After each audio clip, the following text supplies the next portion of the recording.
Hello students, welcome to Magnet Brains. My name is Abhishek Pandey, your teacher for social science. So Magnet Brains एक ऐसा platform है जहां पर आपको सभी क्लास सभी सब्जेक्ट के videos free of cost provide किए जाते हैं।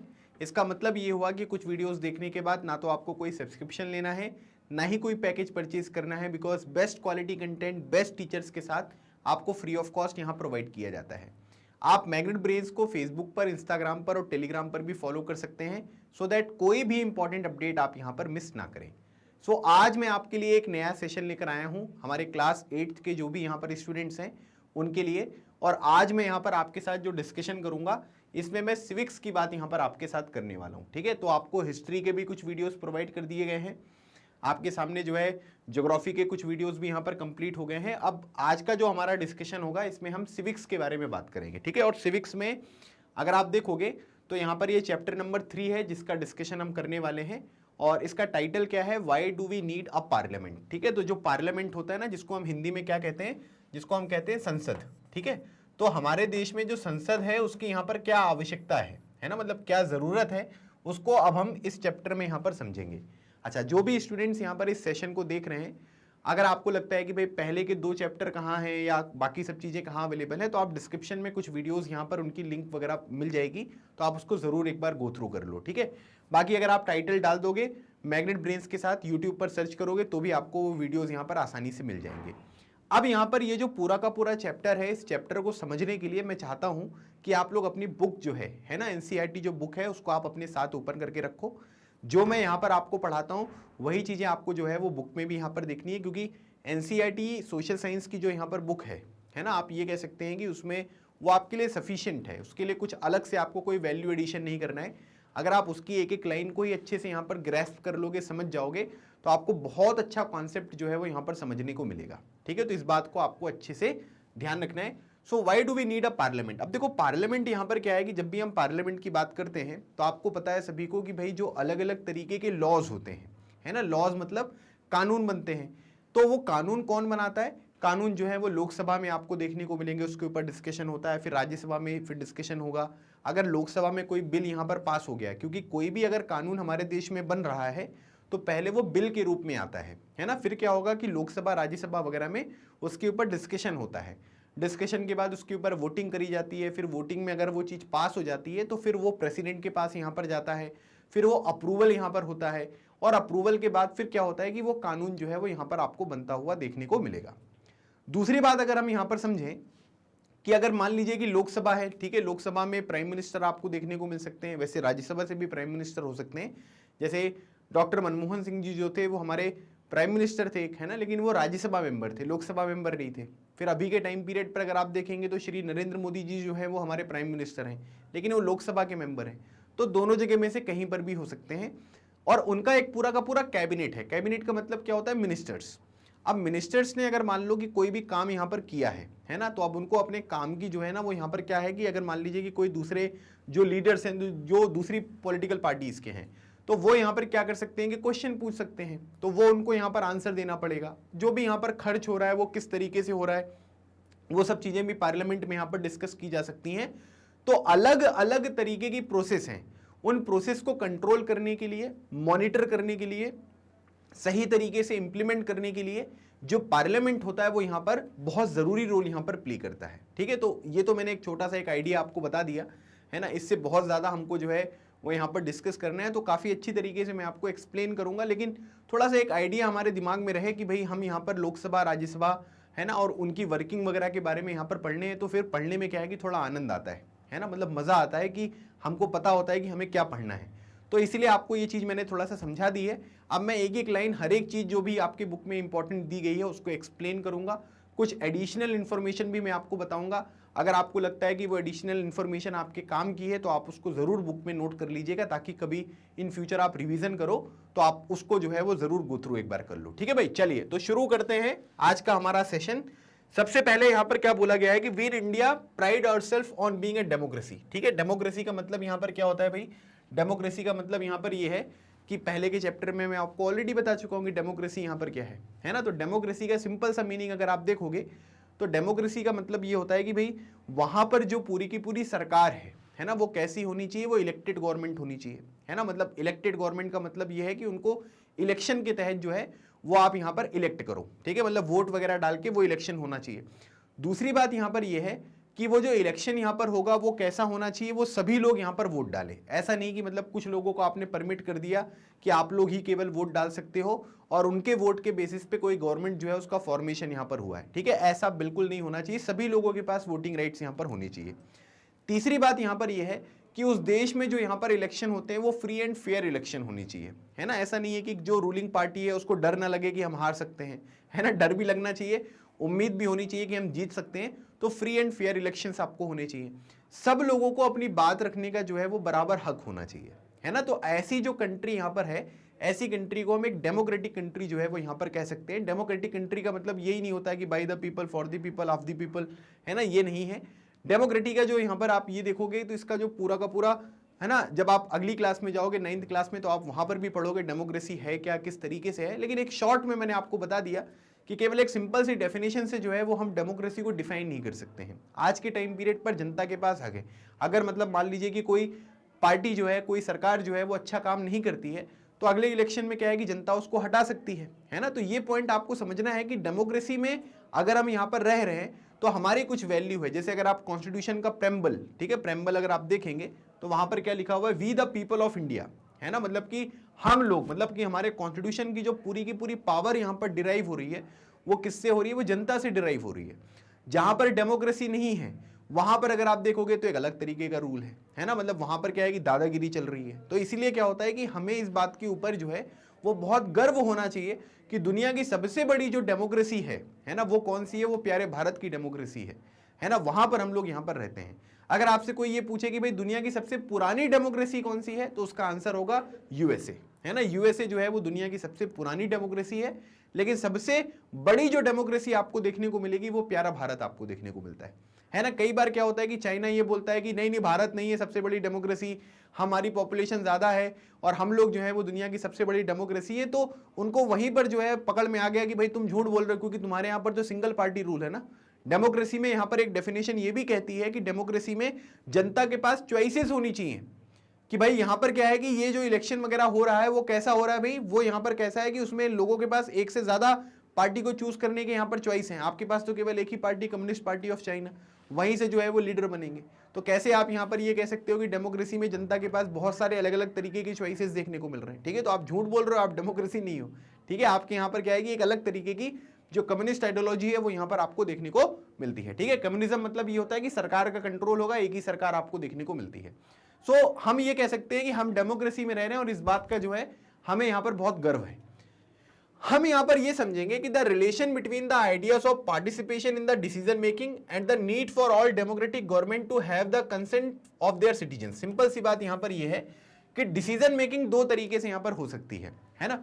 डिसीजन मेकिंग का बेसिक मतलब यहां पर क्या हुआ कि भाई आप यहां पर सिंपल से ये समझो कि डिसीजन मेकिंग मतलब होता है निर्णय लेना, है ना, जो भी आप यहां पर निर्णय लेते हो। अब यहां पर क्या है कि अगर आप सोचो कि आप एक टीम में हो, है ना, 10 लोगों की आपकी एक टीम है, उसमें एक कैप्टन है। अब कैप्टन क्या करता है कि खुद से ही यहाँ पर डिसीजन ले लेता है ना। रात में सो के आया और सो के आके सुबह सुना दिया आपको डिसीजन। आप बोल रहे हो अरे यार ये क्या बात हुई, हमने तो ऐसा कुछ नहीं बोला था, ये तुमने कैसा डिसीजन ले लिया। तो वो कह रहा है कि मैं कैप्टन हूं और मैं अपने हिसाब से डिसीजन ले सकता हूं, मुझे आप लोगों से पूछना नहीं है। तो क्या अच्छा लगेगा क्या? बिल्कुल नहीं। जो भी चीजें हम यहाँ पर डिसीजन मेकिंग कर रहे हैं, जो भी हम यहाँ पर निर्णय ले रहे हैं, अगर हम ज्यादा से ज्यादा लोगों को इन्वॉल्व यहां पर करेंगे, उनका कंसेंट हम यहां पर लेंगे कि हमें करना चाहिए ऐसा या नहीं करना चाहिए, तो वो चीजें क्या होंगी, वो आपकी मदद जो है वो यहां पर करेंगे, ठीक है। मतलब आप उन लोगों को जो है वो थोड़ा कॉन्फिडेंस में यहां पर चीजों को जो है वो यहां पर ले सकते हो। और इसीलिए यहां पर बोला जा रहा है कि हम ये समझेंगे कि भाई रिलेशन यहां पर क्या है, ideas of participation in the decision making. Decision making में जो पार्टिसिपेशन है वो कितना इंपॉर्टेंट है। और यहां पर जितनी भी डेमोक्रेटिक गवर्नमेंट है, डेमोक्रेटिक गवर्नमेंट मतलब जो डेमोक्रेसी की अभी मैंने डेफिनेशन बताई है, उनके बेसिस में to consent of their citizen, मतलब कि कोई भी चीज अगर आप यहां पर फाइनल करते हो तो जो जनता है ना, उसका यहां पर क्या होना चाहिए, उसका कंसेंट होना चाहिए। वो यहां पर बोलना चाहिए कि हाँ भाई ठीक है, सब कुछ इस तरीके से यहां पर इंप्लीमेंट हो। इनके बीच में यहां पर क्या रिलेशन है, इस पूरे के पूरे चैप्टर में मैं आपको समझाऊंगा। In these elements that together make us a democracy and this is the best expressed in the institution of the parliament। मतलब आप ये कह सकते हैं कि ये सारे की सारी जो चीजें होती है ना, जो डिसीजन मेकिंग वाला हो गया, कंसेंट वाला हो गया, अलग अलग तरीके से जो चीजों का डिस्कशन यहाँ पर होता है, ये सब चीजें जो है वो यहाँ पर क्या होता है कि elements that together make us a democracy and this is best expressed in the institution of the parliament. मतलब कि पार्लियामेंट में हम देखेंगे अगर, तो ये सारी की सारी जो अलग अलग तरीके की चीजें हैं वो आपको यहाँ पर क्या देखने को मिलती हैं, उनको अच्छी तरीके से आप एक्सप्रेस कर सकते हो। पार्लियामेंट का जब हम टॉपिक यहाँ पर पढ़ेंगे तो आप इनके बीच में जो एक प्रॉपर रिलेशन है उन चीज को हम यहाँ पर समझ सकते हैं। ठीक है, तो इस पूरे के पूरे चैप्टर में आपको ये चीजें यहाँ पर समझाई गई हैं। In this chapter, we will try to see how the parliament enables citizens of India to participate in the decision making। कि पार्लियामेंट जो है वो यहाँ पर क्या करती है, किस तरीके से भारतीय जो नागरिक हैं, ठीक है, उनको यहाँ पर इनेबल करती है कि आप डिसीजन मेकिंग जो है उसमें यहाँ पर पार्टिसिपेट करें, जो यहाँ पर गवर्नमेंट है उसको कंट्रोल करें, thus making it the most important symbol of Indian democracy and a key feature of the constitution। मतलब कि यहाँ पर क्या है कि पार्लियामेंट के माध्यम से जनता डिसीजन मेकिंग में जो है वो पार्टिसिपेट कर रही है, जनता जो है वो सरकार को कंट्रोल कर रही है, और इसी वजह से आप यहां पर ये कह सकते हैं कि ये मोस्ट इंपॉर्टेंट सिंबल है इंडियन डेमोक्रेसी का, और हमारे कॉन्स्टिट्यूशन का जो है वो भी एक बहुत इंपॉर्टेंट फीचर जो आपको देखने को मिलता है वो यहां पर है। क्योंकि हमारे देश में कैसा है, पार्लियामेंट्री फॉर्म ऑफ गवर्नमेंट है। पार्लियामेंट्री फॉर्म ऑफ गवर्नमेंट मतलब पार्लियामेंट में चीजें यहां पर होंगी, हमारे कुछ इलेक्टेड रिप्रेजेंटेटिव होंगे जो हमारे बिहाफ में यहां पर काम करते हुए दिखाई देंगे। मतलब हम लोग डायरेक्टली तो जाकर नहीं बैठ सकते ना, वहां पर हम लोग वोट डालते हैं, फिर जो भी मेंबर ऑफ पार्लियामेंट आपको देखने को मिलेंगे, मेंबर ऑफ पार्लियामेंट वहां पर डिस्कशन करते हैं, तो वो हमारे बिहाफ में जो है वो डिसीजन यहां पर ले रहे हैं। तो इसलिए यहां पर क्या होता है कि पार्लियामेंट के माध्यम से जनता जो है वो यहां पर डिसीजन मेकिंग में जो है वो पार्टिसिपेट करती है, और अलग अलग तरीके के जो डिसीजन यहां पर होते हैं उसमें अपना कंसेंट देते हैं, और उसके बेसिस पे ये पूरा का पूरा काम जो है वो देखने को मिलेगा। ठीक है, अब कई लोगों के मन में यहां पर ये आ रहा होगा कि सर अगर मान लो कि हमारे इलेक्टेड जो रिप्रेजेंटेटिव हैं वो ऐसा काम ही ना करे तो सर, मतलब अगर मान लो कि हमने बोला कि तुम ये मत करना, उन्होंने कर दिया, तो फिर अगले इलेक्शन में जो है वो इलेक्शन हार जाएंगे, है ना, सिंपल सी बात है। इसलिए जनता का जो यहाँ पर कंसर्न है ना उसको एक्सप्रेस करना, उसके लिए स्टैंड लेना, ये हर एक रिप्रेजेंटेटिव की जो है वो रिस्पॉन्सिबिलिटी यहाँ पर बनती है, अगर अपना पॉलिटिकल करियर आपको आगे बढ़ाना है तो। अगर नहीं बढ़ाना है तो फिर दिक्कत हो जाएगी आपकी, है ना, अगले इलेक्शन में। तो ये चीज़ समझना है। सबसे पहली बात यहाँ पर ये क्वेश्चन आपके मन में आना चाहिए कि सर मतलब ठीक है, वो हम पॉइंट समझ रहे हैं कि जनता जो है वो इलेक्शन में डिसीजन मेकिंग में जो है वो यहाँ पर पार्टिसिपेट करेगी, लेकिन क्वेश्चन यहाँ पर ये आ रहा है कि व्हाई शुड पीपल डिसाइड, है ना, लोग क्यों डिसाइड करें। अब सर लोगों में तो ऐसा हो सकता है ना कि भाई कुछ लोग बोल रहे हैं कि हाँ हम इस बात के लिए एग्री कर रहे हैं, कुछ लोग बोल रहे हैं कि हम नहीं कर रहे हैं एग्री, कुछ लोग बोलेंगे कि तुम चाहे एग्री करो चाहे एग्री करो ना करो, मुझे कोई फर्क ही नहीं पड़ता, है ना। तो ऐसा हो जाएगा सर, फिर मतलब अगर जनता ऐसे डिसाइड करने लगेगी और सब लोग इसी तरीके से उल्टी डायरेक्शन में खड़े होते हुए दिखाई देंगे, कुछ लोग हाँ बोल रहे हैं कुछ लोग ना बोल रहे हैं, तो जो भी सर इंपॉर्टेंट डिसीजन होगा वो किस तरीके से यहाँ पर लिया जाएगा, है ना, ऐसा क्वेश्चन आएगा आपके मन में। लेकिन यहाँ पर ये क्यों इंपॉर्टेंट है कि जनता ही यहाँ पर डिसाइड करे। सबसे इंपॉर्टेंट बात, इंडिया को आप सबको पता है कि इंडिपेंडेंस कब मिली थी, 15 अगस्त 1947 में जो है इंडिया को इंडिपेंडेंस यहाँ पर दी गई। Preceding this was a long and difficult struggle in which many section of the society participated। मतलब आप ये कह सकते हैं कि इससे पहले जो है ये यहाँ पर आप ये देख सकते हैं कि बहुत ही लॉन्ग और जो डिफिकल्ट स्ट्रगल थी वो आपको देखने को मिला, जिसमें कई सारे लोगों ने यहाँ पर पार्टिसिपेट किया। मतलब जो इंडिया का आपने फ्रीडम मूवमेंट यहाँ पर देखा, जो आप हिस्ट्री में भी यहाँ पर पढ़ ही रहे हो अभी, तो उसमें अगर आप देखोगे तो भारत के हर एक सेक्शन के लोगों ने उसमें पार्टिसिपेट किया। और भारत को आज़ादी मिलना अगर आप देखेंगे तो कोई छोटी मोटी बात नहीं थी, हमने बहुत ज़्यादा खून पसीना यहाँ पर बहाया, और इसके बाद हमको कहीं ना कहीं जाकर ये आज़ादी जो 15 अगस्त 1947 को मिली है वो यहाँ पर मिली थी। तो कई लोगों ने डिफिकल्ट स्ट्रगल में यहाँ पर पार्टिसिपेट किया, बहुत सारे लोग अलग अलग बैकग्राउंड के थे जिन्होंने यहाँ पर स्ट्रगल को ज्वाइन किया, और they were inspired by the ideas of freedom, equality and participation in the decision making. मतलब आप ये कह सकते हैं कि उनका जो इंस्पिरेशन था, उन्होंने यहाँ पर ये देखा कि भाई they were inspired by the ideas of freedom, है ना, आज़ादी होनी चाहिए, समानता होनी चाहिए, और डिसीजन मेकिंग में जो है वो यहाँ पर पार्टिसिपेशन जो है वो यहाँ पर होना चाहिए। तो सिंपल सी बात यहाँ पर ये हो गई कि यहाँ पर जो लोगों ने फ्रीडम स्ट्रगल में पार्टिसिपेट किया था उनके पास यहाँ पर कुछ चीज़ें जो है वो आपको देखने को मिली, है ना, जैसे कि फ्रीडम होनी चाहिए भाई लोगों के पास, जो ब्रिटिशर्स के टाइम पीरियड पर देखने को नहीं मिल रही थी। इक्वालिटी जो है वो होनी चाहिए, जो उस टाइम पर देखने को नहीं मिल रही थी। और डिसीजन मेकिंग में जो है वो कोई पार्टिसिपेशन हमारा होना चाहिए, है ना। ऐसा नहीं कि भाई आप यहाँ पर क्या करोगे कि कोई डिसीजन यहाँ पर ले लोगे, जैसा ब्रिटिशर्स यहाँ पर करते थे कि कोई भी डिसीजन ले लेते थे और बोल देते थे कि भाई इसको इम्प्लीमेंट करना है, हम आपके डिसीजन से जो है वो आप खुश हो या नहीं हो उससे कोई फर्क नहीं पड़ता, हमने डिसाइड कर लिया है कि ये चीज़ करनी है तो बस करनी है। तो इससे यहाँ पर क्या है कि लोगों को समझ में आया कि नहीं, freedom, equality, participation in the decision making, this is very important thing जो यहाँ पर होनी चाहिए। और इसके बारे में जब हमने यहाँ पर अपनी स्ट्रगल के दौरान इन चीजों को यहाँ पर सीखा है, इन चीजों को समझा है, तो डेफिनेटली हम यहाँ पर ये कह सकते हैं कि जब हमको इंडिपेंडेंस मिली होगी तब हम इस बात के ऊपर जो है वो फोकस करेंगे कि यही equality, freedom, participation in the decision making, ये हम अपने कॉन्स्टिट्यूशन में जो है वो यहाँ पर इंश्योर करें। और इसी वजह से आप यहाँ पर ये कह सकते हैं कि ये पॉइंट समझना जो है वो बहुत जरूरी हो जाता है।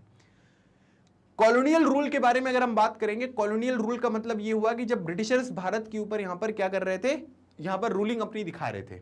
The people had lived in the fear of the British government and did not agree with many of the decision that they took. मतलब आप ये कह सकते हैं कि उस टाइम पीरियड पर डर का माहौल था। जो ब्रिटिशर्स ने यहाँ पर डिसीजन लिए, कुछ चीजें ठीक थी, है ना, कुछ चीजें जो थी क्या, मतलब बहुत सारी चीजें ऐसी थी जिनसे लोगों का एग्रीमेंट यहाँ पर नहीं था। मतलब लोग इस बात के लिए बिल्कुल एग्री नहीं करते थे कि ब्रिटिशर्स जो कर रहे हैं वो बिल्कुल गलत कर रहे हैं, है ना। मतलब वो ये मानते थे, हमारे भारतीय जो लोग मानते थे, बोलते थे कि ब्रिटिशर्स केवल अपने बेनिफिट के लिए काम कर रहे हैं। और दैट इज वेरी ऑब्वियस, है ना। मतलब उन्होंने जो भी काम यहाँ पर किया वो अपने बेनिफिट के लिए यहाँ पर किया।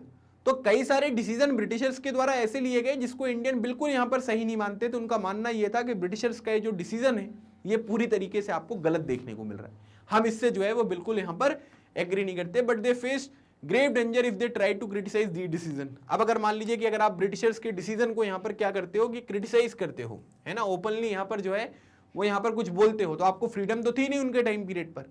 अगर आप बोलोगे तो आपको पकड़कर क्या करेंगे, जेल में बंद कर देंगे। तो उनको इस बात का भी डर था कि अब जब चीजें यहाँ पर हो रही हैं, ठीक है, उनको बस एक्सेप्ट करते रहो, है ना, हम उसको एग्री करते हैं नहीं करते हैं इससे कोई फर्क नहीं पड़ता। क्यों? क्योंकि अगर हम उसमें एग्रीमेंट दिखाएंगे तब तो ठीक है, लेकिन अगर हम डिसएग्री करेंगे, ब्रिटिशर्स को क्रिटिसाइज करेंगे तो हमको जेल में भेज देंगे वो, है ना। तो इसीलिए क्या होता था कि कई सारे हमारे जो फ्रीडम फाइटर्स हैं वो इसी वजह से यहाँ पर आपको जेल में भी जाते हुए देखने को मिले थे।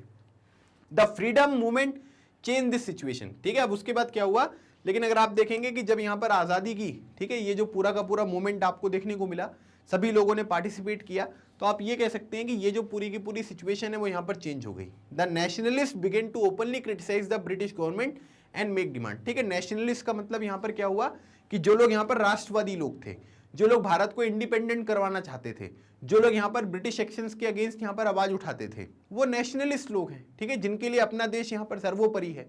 अपने देश को सोवरिन बनाना, सोवरिन बनाना मतलब जो बाहर की कोई पावर है उसको यहाँ पर क्या है कि इंटरफेयर ना करने दिया जाए भारत में।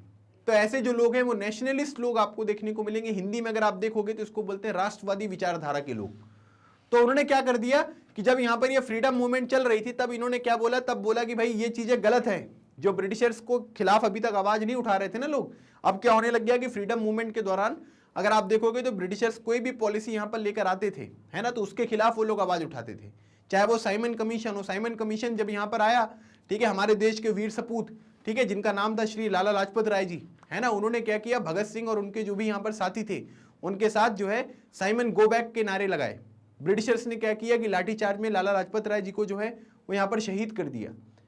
तो बात यहां पर यह हो रही है कि आवाज उठाया गया, रॉलेट एक्ट का विरोध किया गया। रॉलेट एक्ट 1919 में आया गया था जिसको काला कानून कहते थे, ठीक है, ब्लैक कानून, ब्लैक लॉ। उसमें क्या होता था कि उसमें जैसे ड्यू प्रोसेस क्या होती है, अगर मान लीजिए किसी को आपने अरेस्ट किया है तो उसको आप कोर्ट लेके जाओगे ना, मजिस्ट्रेट के सामने हाजिर करोगे। मजिस्ट्रेट अगर कोई परमिशन देगा उसके बेसिस पे काम होगा, कोई सजा सुनाएगा तो जेल में रखोगे। अंग्रेजों ने जो यहाँ पर ये रॉलेट एक्ट यहाँ पर इंट्रोड्यूस किया था, इसमें क्या था कि जो इंडियन है इनको कोर्ट वोट ले जाने की जरूरत नहीं है, फालतू टाइम वेस्ट नहीं करना, सीधे जेल में भरो इनको। लोगों ने क्या किया, जो है जलियांवाला बाग में इकट्ठा होके जो है वहां पर उन्होंने इसको प्रोटेस्ट किया। ब्रिटिशर्स ने क्या किया, ब्रिटिशर्स ने बोला जनरल डायर जाके गोलियां चलाओ, और उसमें कितने लोग जो है वो यहाँ पर शहीद हो गए। तो इस तरीके की गलत प्रैक्टिसेस यहाँ पर होती थी। ब्रिटिशर्स उनको दबाते थे, लेकिन जो नेशनलिस्ट लोग यहाँ पर थे उन्होंने इस डर से जो है वो आवाज उठाना जो है वो यहाँ पर बंद नहीं किया। जो भी चीजें यहाँ पर गलत होती थी उनके खिलाफ जो है ये आवाज उठाते थे। और इसी वजह से आप ये कह सकते थे कि जो ये फ्रीडम मूवमेंट था, जो आजादी प्राप्त करने के लिए लोगों ने यहाँ पर लड़ाई लड़ी, उसमें यहाँ पर क्या हुआ कि जनता ने ब्रिटिश जो पॉलिसीज है उनको क्रिटिसाइज करना स्टार्ट किया। देखो क्या होता है कि अगर आप केवल सहते रहोगे तो जीवन भर सहते रहोगे। पहली बार अगर आप आवाज उठाओगे ना तो उसके लिए आपको बहुत करेज की आवश्यकता होगी, है ना, बिकॉज आप यहां पर क्या कर रहे हो कि अगेंस्ट द फ्लो यहां पर जो है वो तैरने की कोशिश कर रहे हो, तो मेहनत लगेगी। लेकिन एक बार जब चीजें आप यहां पर कर दोगे ना तो फिर अगर कोई गलत चीज आएगी तो उसको आवाज उठाने में दिक्कत नहीं होगी। और वही चीज जो है वो भारत की पॉलिटिक्स में, भारत के फ्रीडम स्ट्रगल में भी आपको देखने को मिला।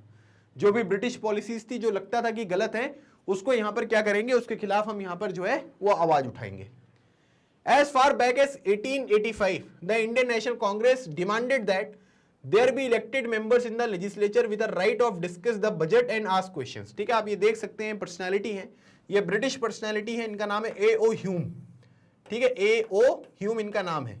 A.O. ह्यूम जो है इन्होंने क्या कर दिया था, इन्होंने भाई 1885 में जो है इंडियन नेशनल कांग्रेस की जो है वो स्थापना करी। जो आज के टाइम पीरियड पर कांग्रेस देखने को मिलता है ना, इसकी स्थापना एक ब्रिटिशर ने 1885 में करी थी, जिसका नाम है A.O. ह्यूम। उस टाइम पीरियड पर इन्होंने जो कांग्रेस है उसने यहाँ पर ये डिमांड किया था कि भाई जो लेजिस्लेचर है, लेजिस्लेचर का मतलब जो कानून बनाता है ना, जिसको हम क्या बोलते हैं, जिसको हम यहाँ पर बोलते हैं कि भाई ये विधायिका है ना, ये लोग क्या करेंगे कि ये लोग जो है, जो लेजिस्लेचर है, जो कानून है, मतलब कि जो कार्यपालिका, विधायिका और जुडिशरी आपको देखने को मिलता है ना, तो वहां पर क्या होगा कि उसमें जो कानून बना रहे हैं, जो विधेयक बनाते हैं, विधेयक मतलब होता है लॉ, तो उसको हम हिंदी में यहाँ पर क्या बोलते हैं, विधायिका बोलते हैं। तो आप यहाँ पर ये कह सकते हैं कि उन्होंने ये बोला कि भाई जो लेजिस्लेचर है ना, उस टाइम पीरियड पर लोकसभा राज्यसभा नहीं होते थे, वो तो इंडिपेंडेंस के बाद हुए। पहले यहाँ पर क्या है कि सेंट्रल और जो प्रोविंशियल यहाँ पर असेंबलीज होती थी वो आपको देखने को मिलती थी। तो कांग्रेस ने यहाँ पर ये डिमांड किया कि भाई जो इलेक्टेड मेंबर्स हैं, there be elected members in the legislature with the right to discuss the budget and ask questions. मतलब कि जो बजट होता है ना, जिसको हम यहाँ पर एनुअल फाइनेंशियल स्टेटमेंट कहते हैं, जैसे फाइनेंशियल बजट आपने सुना होगा फरवरी वगैरह में, है ना, न्यूज में काफी ज्यादा यहाँ पर चलता रहता है। तो वही बात यहाँ पर बताई गई है कि कांग्रेस ने डिमांड यहां पर यह करी कि लेजिस्लेचर जो है उसमें इलेक्टेड मेंबर्स होना चाहिए और उनके पास ये भी अधिकार। अब ये नहीं कि भाई आपने मेंबर उनको बना दिया, वो लोग बैठे हुए हैं ना, नाश्ता वास्ता किए और वापिस आ गए। जो भी बजट है या कोई भी इंपॉर्टेंट क्वेश्चन है उसमें डिस्कशन हो, अगर उनको लगता है कि कोई डाउट्स हैं तो वो क्वेश्चन भी यहाँ पर पूछ लें। तो इस तरीके के अधिकार जो है वो उनको यहाँ पर मिलने चाहिए। इस तरीके की बात कांग्रेस ने यहाँ पर डिमांड करी थी। Government of India act 1909 allowed for some elected, जो भी रिप्रेजेंटेशन है उसके बारे में बात किया। अब उसमें क्या है कि कांग्रेस ने डिमांड करी, लेकिन अगर आप देखेंगे तो अलग अलग तरीके के एक्ट हैं जिनको हम यहाँ पर हिस्ट्री में पढ़ेंगे भी आगे अभी। तो गवर्नमेंट ऑफ इंडिया एक्ट यहाँ पर आता है, जिसको हम बोलते हैं मॉरले मिंटो रिफॉर्म। ठीक है, इसको एक दूसरे नाम से भी जाना जाता है, जिसको हम क्या बोलते हैं, जिसको बोलते हैं मॉरले मिंटो रिफॉर्म। ठीक है, मॉरले मिंटो रिफॉर्म के नाम से भी हम इसको 1909 का जो एक्ट है ना उसमें उस नाम से भी जानते हैं।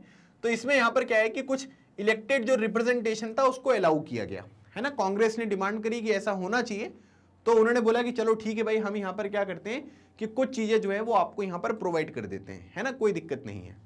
While these early legislature under the British government were in the response to the growing demand of the nationalist, they did not allow for all adult to vote nor good people participate in the decision making. ठीक है, मतलब यहां पर क्या है कि अब demand हो रहा था, है ना, जो नेशनलिस्ट है वो ब्रिटिशर्स को जो है वो कोई बात नहीं मान रहे थे, कोई एग्रीमेंट निकलकर सामने नहीं आ रहा था, क्योंकि यहां पर क्या है कि कांग्रेस ने डिमांड करी है, तो कांग्रेस की डिमांड को फुलफिल करने के लिए, है ना, मतलब कि चलो ठीक है तुमने बोला तो हमने कर दिया, उसके लिए कुछ इलेक्टेड रिप्रेजेंटेशन यहां पर था।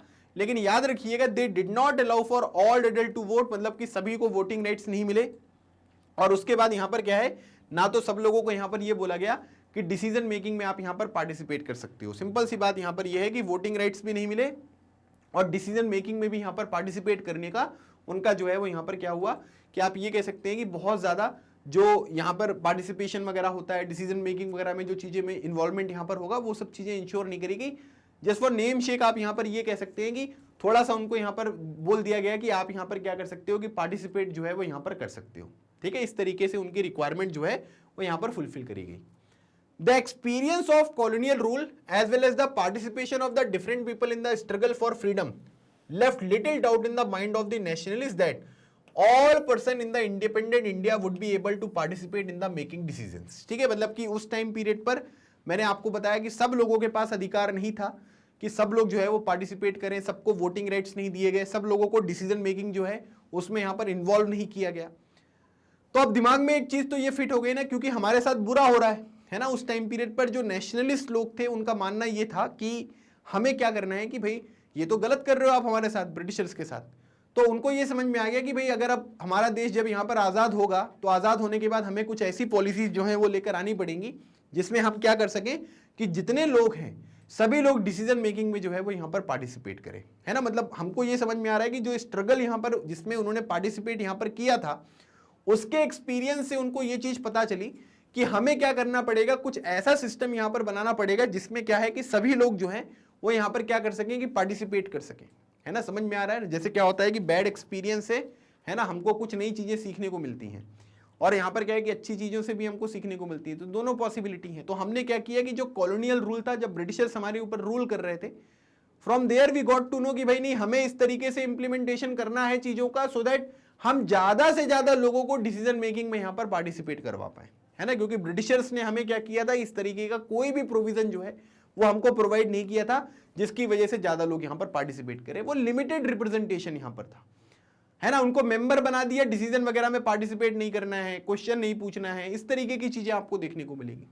With the coming of independence we were going to be citizen of a free country, है ना। अब जैसे ही हमको इंडिपेंडेंस यहाँ पर मिल जाएगी, अब ब्रिटिशर्स का गेम जो है वो खत्म हो जाएगा।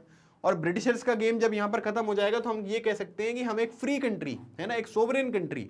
सोवरेन कंट्री का मतलब कोई बाहर की जो यहाँ पर कंट्री है वो हमारे काम में इंटरफेयर नहीं करेगी, है ना। हमारी जो यहाँ पर पॉलिसीज होंगी वो इंडिपेंडेंट होगी, हम इंडिपेंडेंट तरीके से यहाँ पर डिसीजन लेते हुए दिखाई देंगे। तो वो पॉलिसीज यहाँ पर हैं, तो उसके हम नागरिक बनने वाले हैं। अभी तक क्या था कि हम ब्रिटिशर्स के एक सब्जेक्ट थे, है ना। ब्रिटेन का थोड़ा ना एक कंट्री था, है ना। वो तो यहाँ पर क्या कर रहे थे कि अपने बेनिफिट के लिए यहाँ पर रूल कर रहे थे, तो हमको एक सब्जेक्ट की तरह ट्रीट करते थे कि यार अब हम इतना फायदा उठा रहे हैं तो इनका भी कुछ फायदा कर देते हैं। लेकिन अब क्या है कि जब कंट्री हमारी फ्री हो जाएगी तो हम यहाँ पर क्या हो जाएंगे कि एक, आप ये कह सकते हैं कि एक सिटीजन, एक नागरिक जो है वो यहाँ पर बन जाएंगे। This did not mean that the government could do what it felt like, it meant that the government had to be sensitive to people's needs and demands. अब इसका मतलब ये हुआ कि अगर सरकार वही काम करने लग जाए जो ब्रिटिशर्स अभी तक कर रहे थे, है ना, कि अपने हिसाब से जो उनको सही लग रहा है उसके हिसाब से बस वो काम कर रहे हैं, तो फिर वो ब्रिटिशर्स में और जो यहाँ पर सरकार बनी है इंडिपेंडेंस के बाद, उसमें कोई डिफरेंस रह जाएगा क्या? बिल्कुल नहीं। तो इसमें यह बोला जा रहा है कि अगर उसी तरीके से काम होता तो फिर उनको जाने क्यों दिया, उनको बोल देते कि सर आप हमारे यहाँ ही रुकिए, आप सही काम कर रहे हो, है ना। मतलब सिंपल सी बात यहाँ पर यह है कि हमें क्या है कि government had to be sensitive to people's needs and demands.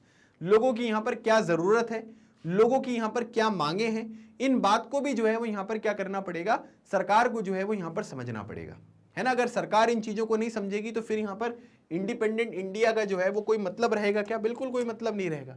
तो इसीलिए यहाँ पर क्या है कि लोगों का पार्टिसिपेशन जो है वो बहुत जरूरी है। ठीक है, आपको समझ में आ रहा है ना। ये पूरा बैकग्राउंड डेवलप करता है एनसीईआरटी भाई, है ना, कि आप चीजों को समझो कि कैसे यहाँ पर ये चीजें जो है वो आपको इवॉल्व होती हुई दिखाई दे रही हैं। The dreams and aspirations of the freedom struggle were made concrete in the Constitution of Independent India that laid down the principle of universal adult franchise, that is all adult citizens of the country have the right to vote।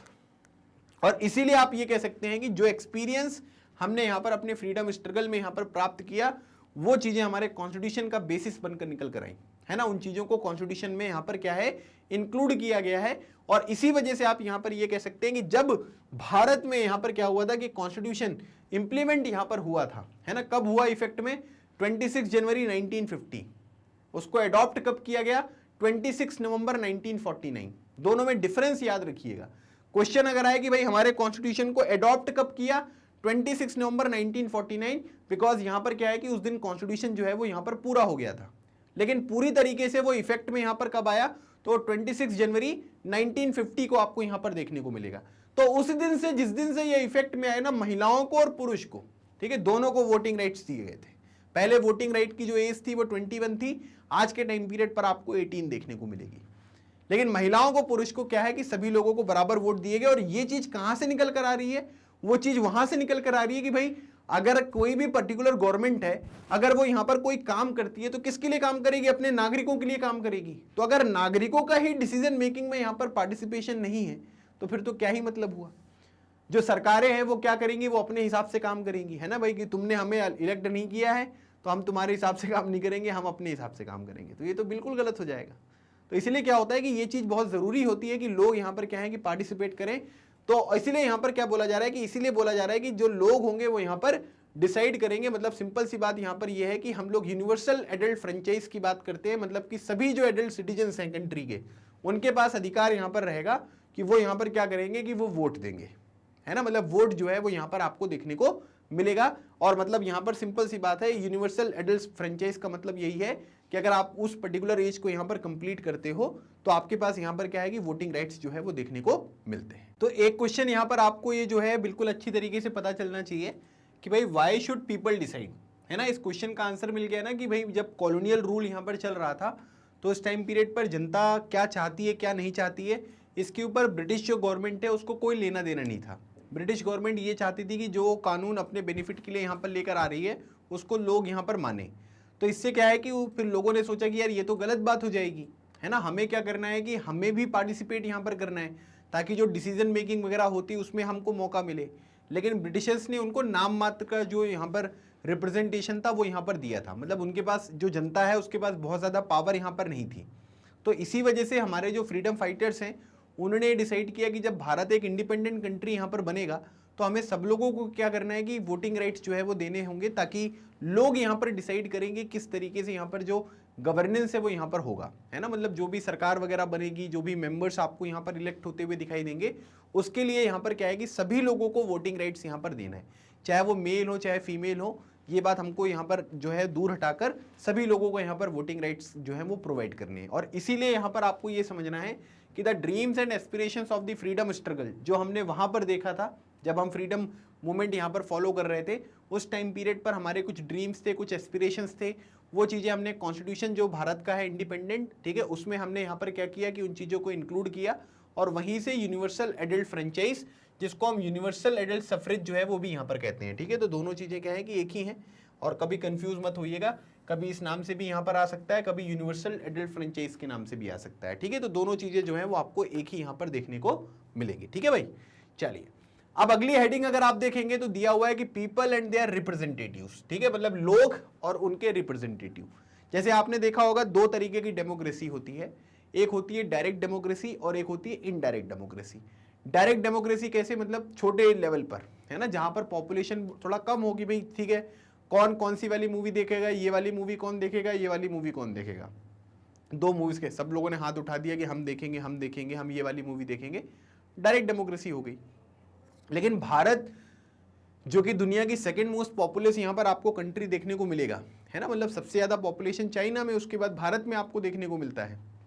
तो अगर आप देखेंगे तो अब ये क्या भारत में democracy जो है वो पॉसिबल हो पाएगी क्या?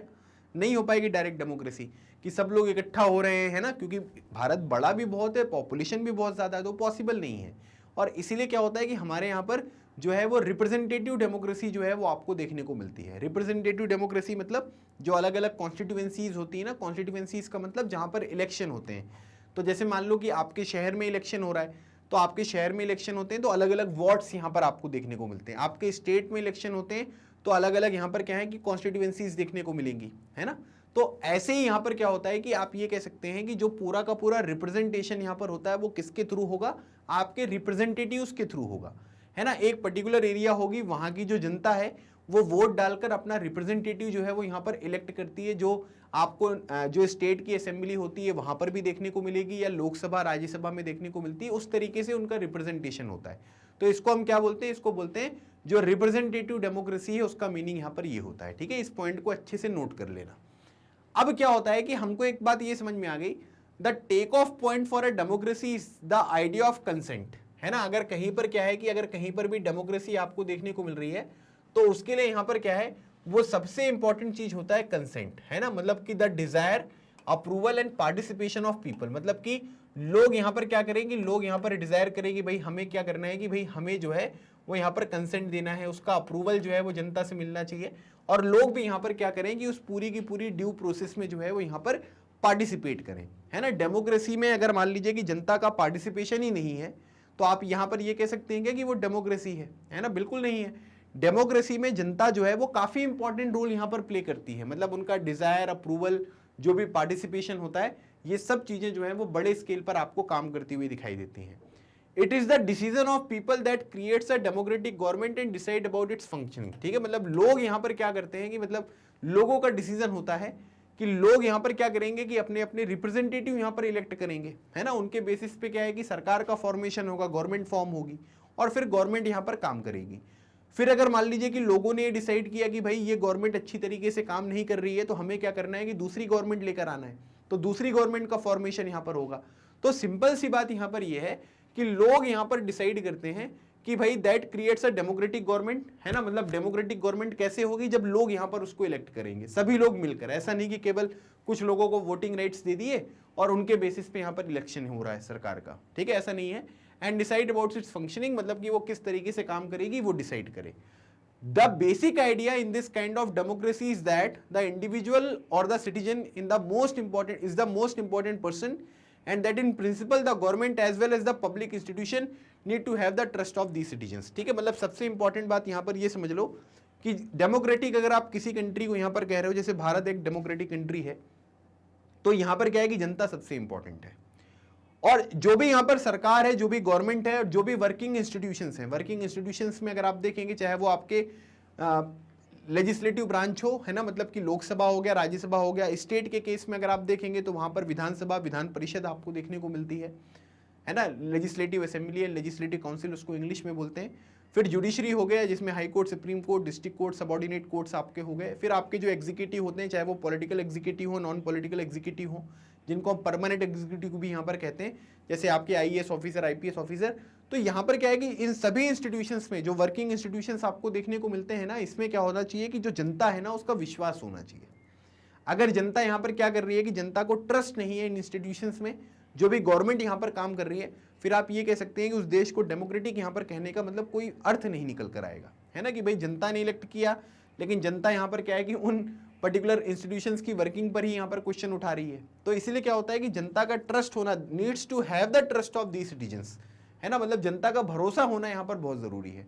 अब यहाँ पर क्या है कि मान लो कि जुडिशरी यहाँ पर काम कर रही है, जुडिशरी अपने हिसाब से काम कर रही है ना, कि मतलब उसको ये फर्क नहीं पड़ता कि क्या सही है क्या गलत है, उसको जो अपने हिसाब से लगता है वो उसके हिसाब से डिसीजन यहाँ पर दे रहा है। तो क्या जनता जो है वो यहाँ पर भरोसा करेगा क्या उसके ऊपर? नहीं करेगा।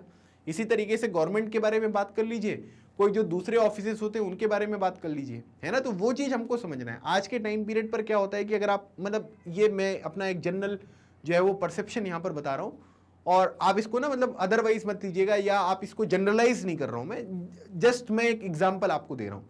अब जैसे क्या होता है कि अगर हम मान लीजिए कि हम किसी गवर्नमेंट ऑफिस में जाते हैं, ठीक है, गवर्नमेंट ऑफिस का मतलब या जो भी सरकारी ऑफिस में जाते हैं। अब यहाँ पर क्या है कि अगर हम बोलते हैं कि मतलब यहाँ पर क्या है कि ये लीजिए, है ना, हमारा ये काम कर दीजिए, है ना, बोलते हैं कि अभी बहुत भीड़ है, ठीक है, और यहाँ पर क्या है कि अभी नहीं कर सकते हैं, या अभी एक बहुत फेमस डायलॉग है कि लंच चल रहा है, ठीक है। तो आप लोग क्या सोचते हो कि मतलब यार इनका लंच ही चलता रहता है, इनके पास 10 बजे आओ तब भी लंच चलता है, 12 बजे आओ तो भी लंच चलता है, 1 घंटे का भी लंच नहीं होता, मतलब 2-2 घंटे 3-3 घंटे तक लंच ही चलता रहता है। मतलब इस तरीके का एक परसेप्शन जो है वो लोगों को यहाँ पर बनता है। तो इसका मतलब यहाँ पर ये हुआ कि लोग क्या करते हैं, लोग जो है वो अपना भरोसा यहाँ पर खोते हुए यहाँ पर दिखाई देते हैं, ठीक है। काफ़ी एफिशिएंट तरीके से जो काम है वो अब यहाँ पर होने लग गए हैं, धीरे धीरे चीज़ों में जो है इंप्रूवमेंट यहाँ पर आ रही है। डिजिटल इंडिया लॉन्च करने के बाद काफ़ी चीज़ें जो है वो बड़े स्केल पर हो रही हैं, बट इसमें समय लगेगा, ठीक है। तो इस पॉइंट को आपको समझना है कि जो भी इंस्टीट्यूशन है उसमें लोगों का भरोसा होना चाहिए।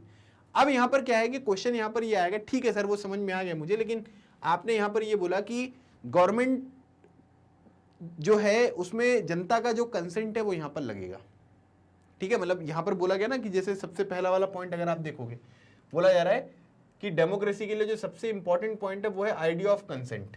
तो क्वेश्चन यहाँ पर ये आएगा कि how does the individual give approval to the government, है ना। ये जो लोग हैं वो यहाँ पर गवर्नमेंट को किस तरीके से जो है वो अप्रूवल यहाँ पर देते हैं, ये आपको बताना है, ठीक है। तो इसका एक तरीका तो यहाँ पर क्या है, इलेक्शंस के तहत, है ना, मतलब इलेक्शंस के तहत यहाँ पर क्या है, one way of doing so is through elections, मतलब इलेक्शंस के थ्रू यहाँ पर जो है वो जनता यहाँ पर सरकार को अप्रूवल दे रही है।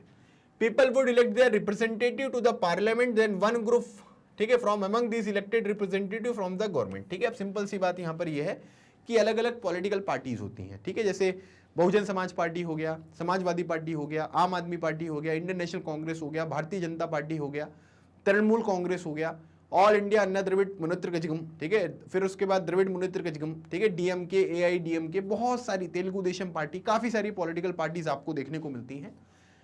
तो आपको जिसको वोट डालना होगा आप वोट डालोगे, है ना। अब सारी पार्टी जो है वो तो पावर में आती नहीं है ना। आजकल तो क्या है कि हमारे देश में कोलिशन गवर्नमेंट नहीं है। कोलिशन गवर्नमेंट का मतलब ये होता है कि जब किसी एक सिंगल पार्टी को मेजोरिटी नहीं मिलती है, ठीक है, मैं भी आपको सब समझाऊंगा, आप बिल्कुल चिंता मत करिएगा, ठीक है। अब जैसे मान लो कि यहाँ पर मेजोरिटी का मतलब क्या हुआ कि 10, जैसे मान लीजिए कि 10 सीट हैं, ठीक है, टोटल 10 सीट्स। अब अगर मान लो कि इनको 5 मिली, इनको 5 मिली, है ना, तो कोई जीता क्या? कोई नहीं जीता।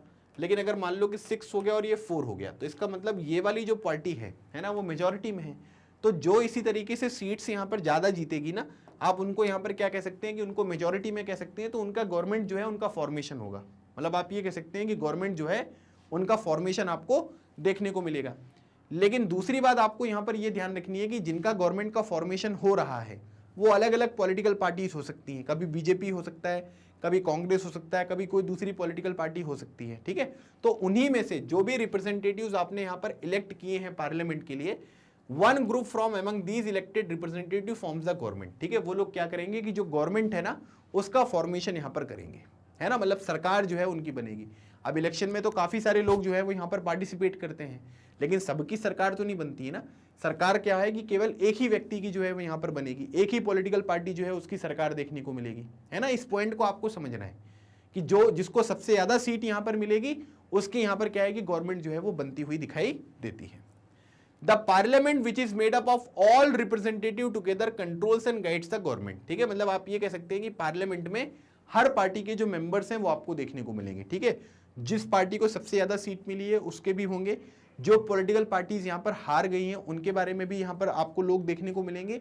जो भी चीजें यहां पर होंगी पार्लियामेंट में, जो भी डिस्कशन होगा, उससे आप यहां पर ये कह सकते हैं कि जितने भी रिप्रेजेंटेटिव्स हैं, ठीक है, वो क्या करते हैं कि सब लोग साथ में मिलकर कंट्रोल गाइड करते हैं गवर्नमेंट को, है ना। मतलब आप ये कह सकते हैं कि अगर दूसरे ऑपोजिशन पार्टी है, ऑपोजिशन पार्टी मतलब जो पार्टी इलेक्शन में यहां पर हार गई है, ठीक है, मतलब जो दूसरी पॉलिटिकल पार्टीज होती हैं जो गवर्नमेंट नहीं है, वो पार्टीज यहां पर क्या करेंगे कि भाई अगर कोई मान लीजिए कि आप कुछ चीजें इंप्लीमेंट करना चाहते हो देश में, है ना, तो आप यहां पर क्या करोगे कि सिंपली जो है उनको हेल्प करोगे, कंट्रोल करोगे, है ना। अगर कोई गलत काम कर रहे हैं तो आप उनके ऊपर जो है वो डिस्कशन करके उन चीजों को रोकने का प्रयास करोगे। तो हर एक मेंबर जो यहाँ पर आपको देखने को मिलेगा, है ना, उसका मतलब यहाँ पर क्या होता है कि किसी न किसी रूप में वो यहाँ पर क्या है कि जो पार्लियामेंट में फंक्शनिंग है उसके तहत जो भी यहाँ पर गवर्नमेंट है उसको कंट्रोल करती है ना। अगर लगता है कि कोई अच्छा काम है तो चीजों को यहाँ पर अप्रिशिएट किया जाएगा, है ना।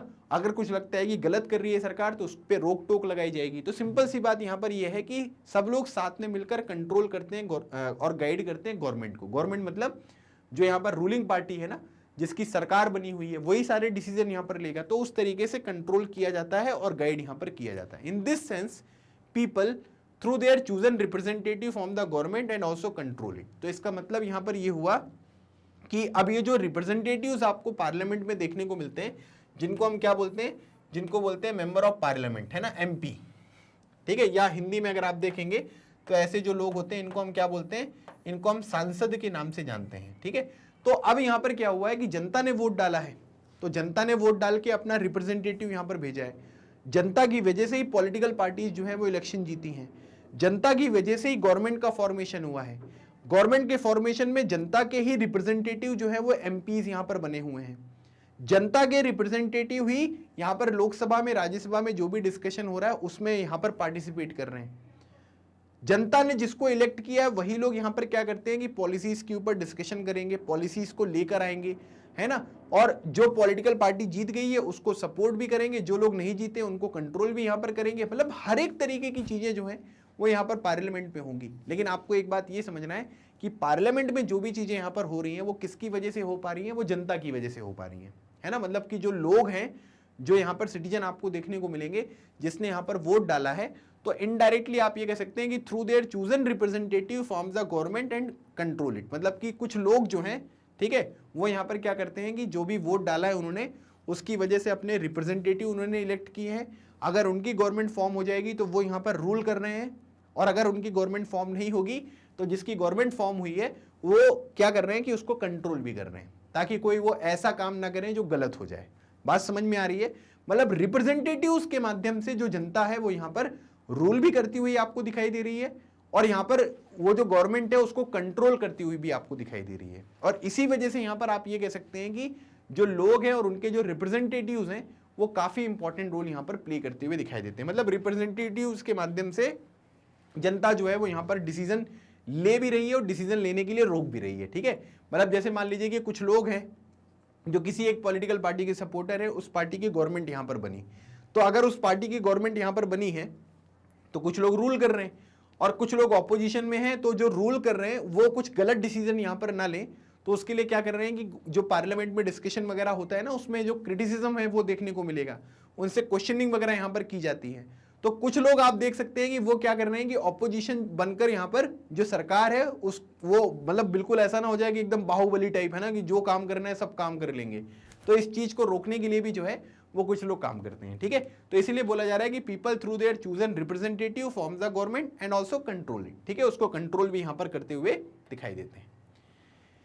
अब अगला हेडिंग जो हम यहां पर पढ़ेंगे, आप लोग बुक यहां पर ओपन करके रखिएगा अपने साथ, है ना। जो जो हेडिंग्स मैं आपको बता रहा हूं इनको सबको साथ साथ में पढ़ते हुए चलना है, ताकि पूरा बुक जो है वो आपका अच्छी तरीके से यहां पर कंट्रोल हो जाए, ठीक है, और कंप्लीट कर पाए हम।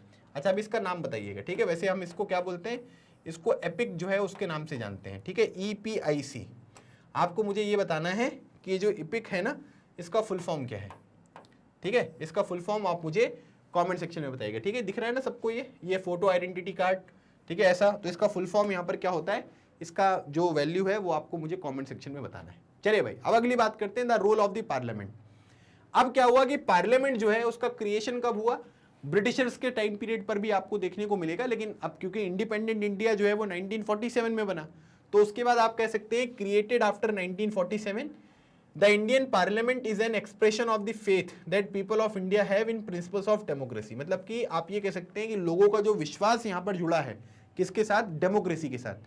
वो डेमोक्रेसी वाले जो लोग हैं, ठीक है, जनता वोट डालेगी और वो वोट डालकर कहां पर जाएंगे, वो आपको पार्लियामेंट में जाते हुए दिखाई देंगे। तो इसलिए बोला जा रहा है कि इंडियन पार्लियामेंट, भारतीय संसद, एक एक्सप्रेशन है किसका, फेथ का, विश्वास का, that people of India have in the principle of democracy. मतलब कि जब लोगों का यहाँ पर विश्वास डेमोक्रेसी में है, तो आप ये कह सकते हैं कि उसी फेथ का एक्सप्रेशन जो है वो पार्लियामेंट में देखने को मिलेगा। क्योंकि जब लोग यहाँ पर वोट वगैरह डालेंगे, अभी हम लोग ना यहाँ पर MP के बारे में बात कर रहे हैं, पार्लियामेंट के बारे में बात कर रहे हैं, अभी हम स्टेट के बारे में बात नहीं कर रहे हैं। तो आप ये मत सोचिएगा कि सर स्टेट में भी तो इलेक्शन होते हैं, ऐसा बिल्कुल सही बात, उसके बारे में हम आगे के चैप्टर्स में डिस्कस करेंगे। मैं थोड़ा बहुत यहाँ पर भी आपको बताऊंगा, लेकिन अभी जो पूरा का पूरा डिस्कशन है वो यहाँ पर क्या है कि why do we need a parliament, ठीक है। तो पार्लियामेंट के बारे में पढ़ेंगे। तो यहाँ पर क्या है कि ये लोग जाकर पार्लियामेंट में डिस्कशन करेंगे, तो लोगों का जो यहाँ पर डेमोक्रेसी के ऊपर विश्वास है ना, वो किसके थ्रू फुलफिल होगा, वो पार्लियामेंट के तहत फुलफिल होगा, क्योंकि वहीं पर सारे डिसीजन लिए जाने हैं, वहीं पर सारा डिस्कशन जो है वो यहाँ पर होने वाला है। तो सब चीजें जो है वो इस तरीके से डिपेंडेंट है। So these are participation by people in the decision making process and government by the consent. मतलब आप ये कह सकते हैं कि ये सब चीजें जो है वो यहाँ पर क्या है कि these are participation by people in the decision making process and government by the consent. मतलब आप ये कह सकते हैं कि यहाँ पर जो भी डिसीजन मेकिंग यहाँ पर होगा, उनके रिप्रेजेंटेटिव्स के द्वारा वहाँ पर जो है वो चीज़ें की जाएंगी, है ना। चाहे वो कोई डिसीजन मेकिंग की प्रोसेस हो या फिर जो कंसेंट वगैरह होता है, किस तरीके से करना है, किस तरीके से नहीं करना है, ये सब चीज़ें पार्लियामेंट में ही आपको देखने को मिलती हैं। The parliament in our system has immense power because it is the representative of the people, है ना। मतलब आप ये कह सकते हैं क्योंकि यहाँ पर इलेक्टेड रिप्रेजेंटेटिव्स लोगों के देखने को मिलते हैं, और इसी वजह से आप ये कह सकते हैं कि हमारा पूरा की पूरा जो देश है, देश का जो कॉन्स्टिट्यूशन है ना, उसमें जो पावर निकल कर आ रही है वो कहाँ से आ रही है, we the people of India. लोग पावरफुल है, अभी लोगों की जो रिप्रेजेंटेटिव है वो पार्लियामेंट में है। तो इसका मतलब आप यहाँ पर ये कह सकते हैं कि पार्लियामेंट जो है वो अपने आप में बहुत पावरफुल है। क्यों? क्योंकि जो जनता है वो सबसे पावरफुल है हमारे देश में। जनता की जो यहाँ पर क्या है कि इलेक्टेड रिप्रेजेंटेटिव है वो आपको पार्लियामेंट में देखने को मिलेंगे। तो आप इसलिए कह सकते हो कि जो इलेक्टेड रिप्रेजेंटेटिव है वो पार्लियामेंट को जो है वो ज्यादा पावरफुल यहाँ पर बनाते हुए आपको दिखाई देते हैं। Elections to the parliament are held in a similar manner as they are for the state legislature. ठीक है, जैसे स्टेट में होते हैं ना इलेक्शन, उसी तरीके से क्या है कि पार्लियामेंट के जो इलेक्शंस हैं वो भी आपको देखने को मिलते हैं। ठीक है, जैसे अगर आपका स्टेट का इलेक्शन होगा तो इसका मतलब ये है कि आप यहाँ पर किसके लिए वोट डालोगे, एमएलए के लिए, है ना। एमएलए मतलब होता है मेंबर ऑफ लेजिस्लेटिव असेंबली। और अगर आप पार्लियामेंट के लिए वोट डालोगे तो इसका मतलब एमपी के लिए, एमपी मतलब मेंबर ऑफ पार्लियामेंट। एमएलए जो है वो अपना लीडर जो चुनते हैं उसको हम क्या बोलते हैं, सीएम बोलते हैं। एमपीज जो अपना लीडर यहाँ पर चुनते हैं लार्जेस्ट पार्टी वाला, वो यहाँ पर कौन बनता है, वो पीएम बनता है। बात समझ में आ रही है? तो स्टेट के केस में अगर आप देखोगे तो स्टेट के केस में यहाँ पर कौन सा इलेक्शन हो गया भाई, स्टेट के केस में यहाँ पर लेजिस्लेटिव असेंबली, विधानसभा के इलेक्शन हो गए। और सेंटर के केस में अगर आप देखोगे तो वो पार्लियामेंट का इलेक्शन हो गया। ठीक है, ये पॉइंट आपको एकदम क्रिस्टल क्लियर यहाँ पर जो है वो होना चाहिए। और दूसरी बात यहाँ पर आप ये कह सकते हैं कि पार्लियामेंट जो है ना, वहीं पर क्या है कि पूरा का पूरा जो डिसीजन मेकिंग प्रोसेस होगा और जो भी गवर्नमेंट वगैरह बनेगी वो सब चीजें आपको जनता के द्वारा यहाँ पर देखने को मिलती है। और इसीलिए क्या होता है कि पार्लियामेंट की जो इंपॉर्टेंस है वो आपको ज्यादा बड़े स्केल पर देखने को मिलती है। ठीक है भाई, चलिए लोकसभा जो है वो यहाँ पर क्या होगा, कि हर 5 साल में उसका इलेक्शन होगा, ठीक है। जैसे अगर आप देखोगे तो यहाँ पर क्या हुआ था, 2014 में इलेक्शन हुआ था, ठीक है, फिर 2019 में इलेक्शन हुआ था, फिर अब अगला जो इलेक्शन होगा वो कब होगा, वो 2024 में इलेक्शन होगा। ऐसे 5-5 साल में जो है वो लोकसभा में इलेक्शंस यहाँ पर होते हैं। The country is divided into the numerous constituencies, है ना, मतलब कि हम क्या करते हैं कि पूरी की पूरी जो कंट्री है उसको कॉन्स्टिट्यूएंसीज में डिवाइड करते हैं। कॉन्स्टिट्यूएंसीज का बेसिक मतलब यहाँ पर क्या है कि हर एक कॉन्स्टिट्यूएंसी से एक मेंबर ऑफ पार्लियामेंट जो है वो इलेक्टेड होगा, ठीक है। पॉइंट समझ में आया। जैसे पूरा का पूरा देश है, अभी सबका एक साथ इलेक्शन होता है यहाँ पर, तो क्या करते हैं कि सबका अपना अपना कॉन्स्टिट्यूएंसी होता है। जैसे फॉर एग्जांपल भोपाल एक कॉन्स्टिट्यूएंसी है ना, लोकसभा के इलेक्शंस के लिए भोपाल जो है वो एक कॉन्स्टिट्यूएंसी है। अब जब यहाँ पर अभी के टाइम पीरियड पर अगर आप देखेंगे तो यहाँ से जो मेंबर ऑफ पार्लियामेंट है उनका नाम है साध्वी प्रज्ञा ठाकुर, ठीक है। तो इसका मतलब भोपाल से एक कैंडिडेट जो है वो जीतेगा। इसी तरीके से टोटल हम क्या करते हैं कि अलग अलग कॉन्स्टिट्यूएंसीज जो है उसको यहाँ पर डिवाइड कर देते हैं। अच्छा, कॉन्स्टिट्यूएंसीज जो डिवाइड होती हैं वो उसके लिए कुछ अलग अलग फैक्टर्स आपको देखने को मिलेंगे। जैसे एक पॉपुलेशन फैक्टर होता है ना, फिर उसके बाद एरिया वो कैसा है, हिली एरिया है या किस तरीके के एरिया है ना। उसके बाद यहाँ पर फैसिलिटीज जो कम्युनिकेशन वगैरह है वो किस तरीके से यहाँ पर आपको देखने को मिल रहा है। इन सब चीज़ों को ध्यान में रखकर जो है वो क्या किया जाता है, कॉन्स्टिट्यूएंसीज डिसाइड की जाती हैं। कॉन्स्टिट्यूएंसीज का बेसिक मतलब यहाँ पर ये हुआ कि हर एक कॉन्स्टिट्यूएंसी से जो है वो एक मेंबर यहाँ पर इलेक्ट होगा। मतलब कॉन्स्टिट्यूएंसीज क्यों कर दी जाती है, ताकि आप यहाँ पर क्या कर सको कि जैसे अलग अलग तरीके के जो इलेक्शंस वगैरह होते हैं ना उनको आसानी से आप यहाँ पर कैरी आउट कर सको, ठीक है। तो इसका सिंपल सा लॉजिक जो है वो आपको ये देखने को मिलेगा। Each of these constituency select 1% to the parliament. हर कॉन्स्टिट्यूएंसी से जो है 1% यहाँ पर आपके जो पार्लियामेंट है उसमें इलेक्ट होता हुआ दिखाई देगा। The candidate who contest election usually belong to different political parties, ठीक है। जैसे हमारे देश में अलग अलग पॉलिटिकल पार्टीज है, ठीक है, कांग्रेस हो गया, बीजेपी हो गया, ये तृणमूल कांग्रेस है ममता दीदी की पॉलिटिकल पार्टी, ठीक है, सीपीआई, फिर ये आम आदमी पार्टी। तो अलग अलग पॉलिटिकल पार्टीज होते हैं। तो हम लोग क्या करते हैं कि भाई हर पॉलिटिकल पार्टी अपना अपना कैंडिडेट इलेक्शन में खड़ा करती है और उसके बेसिस पे जो जीतता है उस पर्टिकुलर कॉन्स्टिट्यूएंसी से जो है वो एक कैंडिडेट जो है वो पार्लियामेंट आपको जाता हुआ दिखाई देगा। याद रखिएगा हम लोग पार्लियामेंट के बारे में इस चैप्टर में डिस्कशन कर रहे हैं, ठीक है। तो हम पार्लियामेंट तक ही यहाँ पर अपना डिस्कशन रखेंगे, अदरवाइज सेशन भी बहुत बड़ा हो जाएगा और फिर स्टेट का भी पढ़ने से कोई लॉजिक नहीं है। इसको हम आगे जो है वो यहाँ पर पढ़ेंगे, ठीक है। अभी के लिए सिर्फ मैं आपको कुछ बेसिक सी चीज़ें जो है वो यहाँ पर बताऊंगा। अब देखोगे अगर यहाँ पर क्या है कि result of the 15th Lok Sabha election मई 2009, ठीक है, मतलब कि जो 15वीं लोकसभा यहाँ पर है, ठीक है। तो उसके बारे में अगर आप देखेंगे तो यहाँ पर क्या है कि ये सारी चीज़ें जो हैं वो आपको यहाँ पर बताई गई हैं, है ना, कि भाई किसने कितनी सीट वगैरह जीती थी वो बताया जा रहा है आपको। तो ये बहुजन समाज पार्टी है ना, सब चीज़ें जो हैं वो आपको देखने को मिलेंगी। तो अगर आप यहाँ पर देखेंगे तो ये 206 जो नेशनल इंडियन नेशनल कांग्रेस है उसने सबसे ज़्यादा सीट जीती है। फिर सेकंड नंबर पर यहाँ पर आपको भारतीय जनता पार्टी, फिर इस तरीके से अलग अलग पॉलिटिकल पार्टीज हैं, बहुत सारे अलग अलग कैंडिडेट आपको देखने को मिलेंगे। और टोटल सीट अगर आप देखोगे तो इसका मतलब यहाँ पर आया 543, ठीक है। तो इसका मतलब क्या हुआ कि टोटल जो कॉन्स्टिट्यूएंसीज थी वो कितनी थी भाई, टोटल कॉन्स्टिट्यूएंसीज अगर आप देखोगे तो टोटल कॉन्स्टिट्यूएंसीज है 543, क्योंकि 543 ही जो कैंडिडेट है वो यहाँ पर टोटल इलेक्ट होते हुए आपको दिखाई दे रहे हैं, ठीक है। लॉजिक समझ में आ रहा है सबको, मतलब कि टोटल कितने हुए इन सबको जोड़ेंगे तो 543 आ रहा है। तो 543 टोटल कॉन्स्टिट्यूएंसीज थी जहां पर इलेक्शन हुए और टोटल 543 जो यहाँ पर इलेक्टेड कैंडिडेट्स हैं वो आपको पार्लियामेंट पे जाते हुए दिखाई देंगे। अब एक बात ये ध्यान रखिएगा, कांग्रेस के कितने जाएंगे 206, भारतीय जनता पार्टी के 116, है ना। तो इस तरीके से अलग अलग तरीके की जो चीजें हैं वो 2009 के इलेक्शंस में कैसे हुई थी उनके बारे में ये चीजें जो है इस फोटो में आपको बताई गई हैं। फिर उसके बाद 17th जो लोकसभा के इलेक्शन थे ये 2019 में हुए थे, ठीक है। 2019 में जो है ये 17th लोकसभा के इलेक्शन है ना। मतलब आप अगर देखोगे तो 2009 में इलेक्शन हुआ वो 15th लोकसभा का था, फिर 2014 में जो इलेक्शन होंगे वो 16th लोकसभा और 2019 में जो इलेक्शन यहाँ पर हुए थे वो 17th लोकसभा। तो इसमें अगर आप देखेंगे तो भारतीय जनता पार्टी को टोटल कितनी सीट्स मिली है 303, है ना, इंडियन नेशनल कांग्रेस को 52। तो मतलब यहाँ पर क्या है फिर वो नंबर जो है अगर आप देखोगे तो वो आपको चेंज होता हुआ यहाँ पर देखने को मिला है, ठीक है। फिर यहाँ पर ये काफ़ी सारे दूसरी पार्टीज हैं जहाँ पर एक एक मेंबर आपको देखने को मिल रहे हैं, लेकिन मेजॉरिटी जो सीट्स हैं वो भारतीय जनता पार्टी ने यहाँ पर जीत ली हैं। तो 543 में से 303 जो है वो बीजेपी को यहाँ पर मिली है। बात समझ में आ रहा है। तो ये अलग अलग तरीके के इलेक्शंस के रिजल्ट यहाँ पर हैं, कौन सी पार्टी कितने सीट्स यहाँ पर जीती है वो बुक में भी आपको दिया हुआ है और यही फोटो जो है ये मैंने आपको यहाँ पर एक्सप्लेन कर दिया। तो ये पॉइंट भी आप यहाँ पर ध्यान रखिएगा, ठीक है। आई होप ये सारी चीज़ें जो है वो आपको समझ में आ रही होंगी। अब यहां पर क्या होता है कि one selected these candidates become members of parliament और एमपीज, ठीक है। जब यहां पर क्या होते हैं कि इलेक्शन इनका हो जाता है, तब यहां पर क्या है कि वो मेंबर ऑफ पार्लियामेंट बन जाएंगे।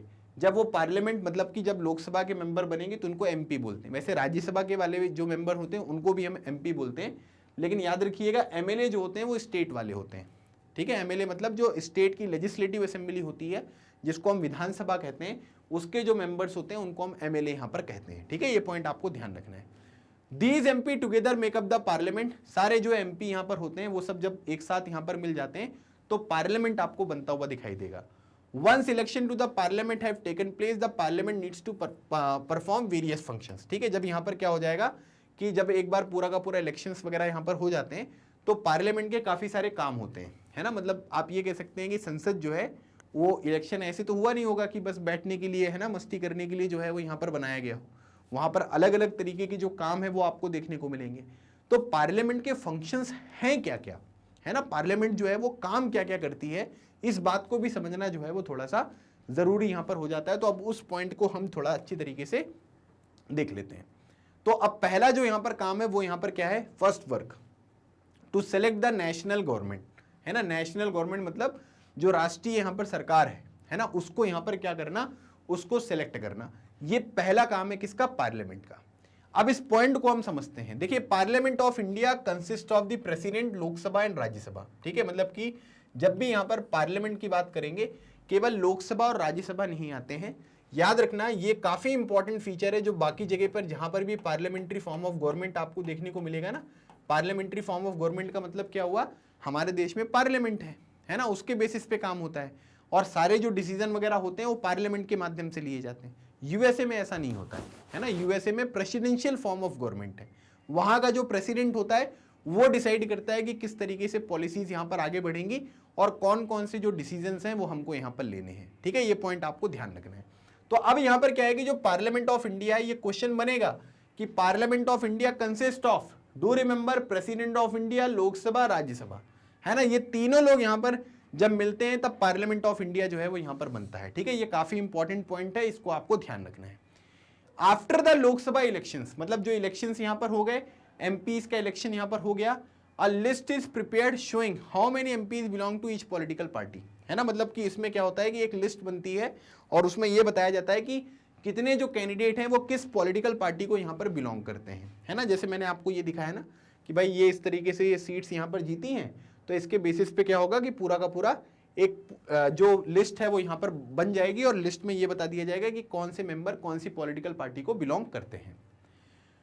For a political party to form the government they must have a majority of elected MPs, है ना। मतलब कि अगर कोई पॉलिटिकल पार्टी है जिसको अपनी सरकार बनानी है तो यहां पर क्या है कि उसको मेजॉरिटी जो है वो जीतनी पड़ेगी, है ना। मेजॉरिटी का मतलब यहां पर क्या हुआ कि ज्यादातर जो सीट्स हैं वो उसको यहां पर जीतनी है। अगर ज्यादातर सीट्स वो यहां पर नहीं जीतेगी तो फिर कोई बात यहां पर नहीं बनने वाली है, ठीक है। अब जैसे मान लीजिए कि 545 है ना, 545 मैं भी आपको बताता हूं कि कैसे है। वैसे अगर जैसे मान लो कि यहां पर क्या था, यहां पर आपको 543 देखने को मिल रहा था, ठीक है। तो ये हो गया आपका 543।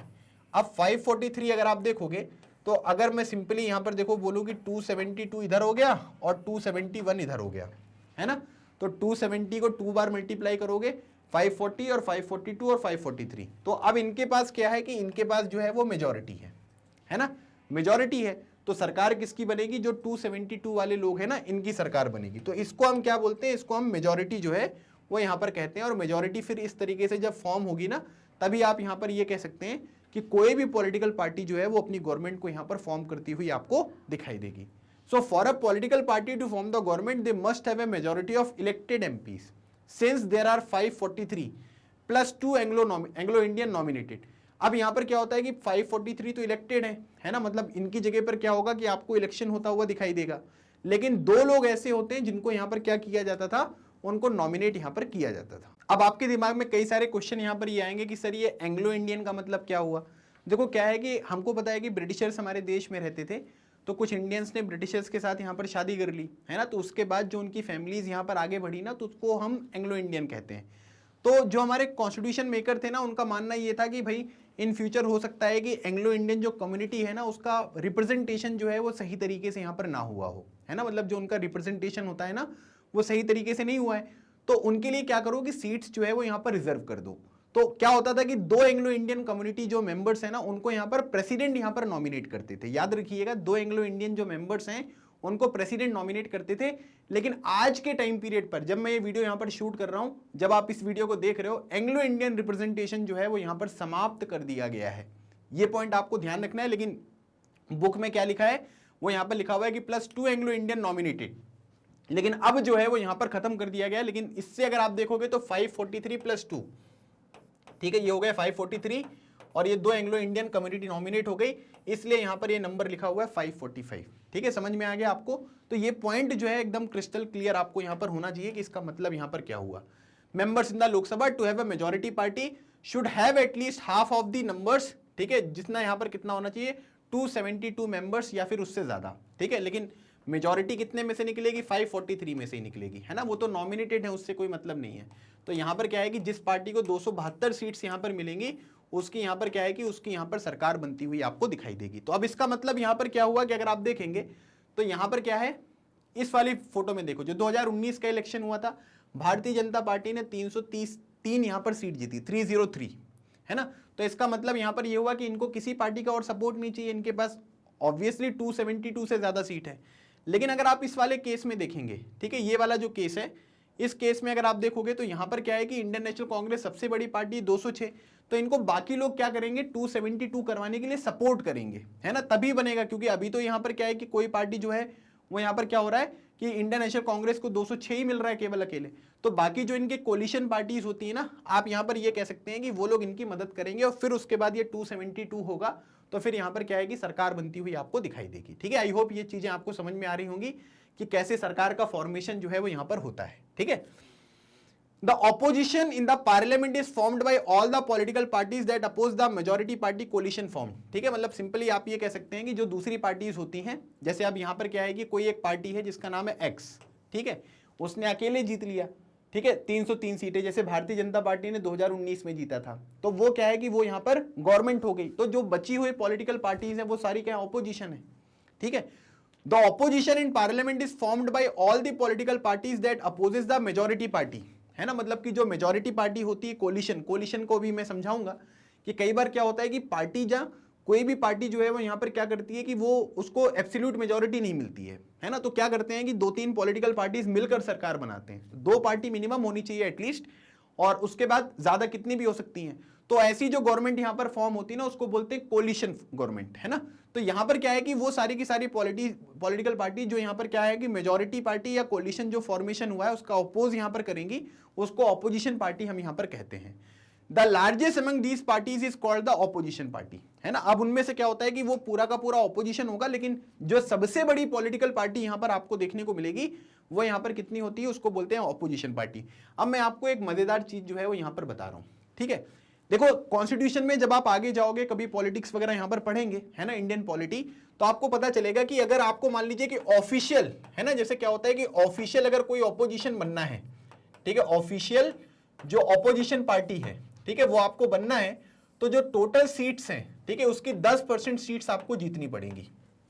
क्या मतलब हुआ कि 543 टोटल सीट्स हैं, 543 का अगर मैं 10% यहां पर निकालूंगा तो इसका मतलब यहां पर क्या हुआ, 54.3 को मैं यहां पर लिख सकता हूं कि एटलीस्ट 55 सीट्स आपको जीतनी पड़ेंगी। लेकिन अगर आप देखेंगे तो सबसे ज्यादा भारतीय जनता पार्टी ने 303, क्या कोई पॉलिटिकल पार्टी, जो सबसे बड़ी पॉलिटिकल पार्टी है वो इंडियन नेशनल कांग्रेस है इनके बाद, लेकिन उसके 52 है। तो क्या कांग्रेस जो है वो ऑफिशियल ऑपोजिशन है क्या आज के टाइम पीरियड पर? नहीं है। क्यों? क्योंकि उसने 10% सीट्स यहां पर नहीं जीती हैं। लेकिन फिर भी हम क्या है कि कांग्रेस को जो है एक ऑपोजिशन की तरह यहां पर कंसीडर करते हैं। ठीक है, लेकिन ये एक ऑफिशियल टर्म है जो मैंने आपको बताया 10% वाली रिक्वायरमेंट, इस बात को आपको बिल्कुल अच्छी तरीके से जो है वो यहां पर ध्यान रखना है। The largest among these parties is called the opposition party, मतलब जितनी भी बची हुई पॉलिटिकल पार्टीज होती है उनमें से जो सबसे बड़ी पार्टी आपको देखने को मिलेगी, ठीक है, जितने हारे लोग हैं ना, उनमें से जो सबसे ज्यादा सीट यहां पर जीते हैं उनको हम ऑपोजिशन पार्टी के नाम से जानते हैं। ठीक है, जो 2019 के इलेक्शन के बाद अगर आप देखोगे तो वो कांग्रेस के केस में आपको देखने को मिलेगा। ठीक है, समझ में आ गया? क्लियर? तो एक तो ये चीज यहां पर हो गया जिसके बारे में आपको ध्यान रखना है। तो यहां पर क्या है कि नेशनल गवर्नमेंट को सिलेक्ट करना जो है ये पार्लियामेंट का एक इंपॉर्टेंट वर्क जो है वो आपको देखने को मिलता है। दूसरी बात यहां पर यह बोला जा रहा है कि one of the most important function of the Lok Sabha is to select the executive. Executive का मतलब यहां पर क्या हुआ कि पार्लियामेंट जो है वो अलग अलग तरीके के काम करेगी, है ना। मतलब आप ये कह सकते हैं कि जो कानून वगैरह बनाना होता है, ये सब चीजें होती हैं, वो सब चीजें उनके द्वारा की जाएंगी।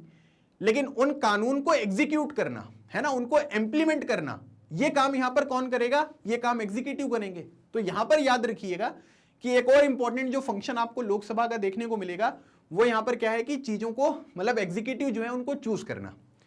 The executive is a group of person who work together to implement the laws made by the parliament. मैंने अभी आपको डेफिनेशन यहां पर बताई ना सिंपल शब्दों में, बस उसी को लिखने के लिए अगर आ जाए कि भाई एग्जीक्यूटिव यहां पर क्या होते हैं, तो यहां से लेकर यहां तक की जो चीजें हैं उसको आप यहां पर मेंशन कर देना, उसको लिख देना, है ना। क्या बोला जा रहा है? The executive is a group of person who works together to implement the laws made by the parliament, है ना। मतलब कि जो भी कानून यहां पर पार्लियामेंट के द्वारा बनाए गए हैं उनको इंप्लीमेंट करने के लिए जो लोग यहां पर ग्रुप बनता है, ठीक है, जो मतलब ग्रुप आपको देखने को मिलेगा, अकेला इंसान काम नहीं करेगा ना, उसमें आपको ग्रुप देखने को मिलेगा। तो अगर ग्रुप यहां पर काम कर रहा है तो आप यहां पर यह कह सकते हैं कि पूरा का पूरा जो काम यहां पर होगा वो किसके द्वारा होगा? वो ग्रुप के द्वारा होगा। तो वो यहां पर ग्रुप क्या कहलाएगा?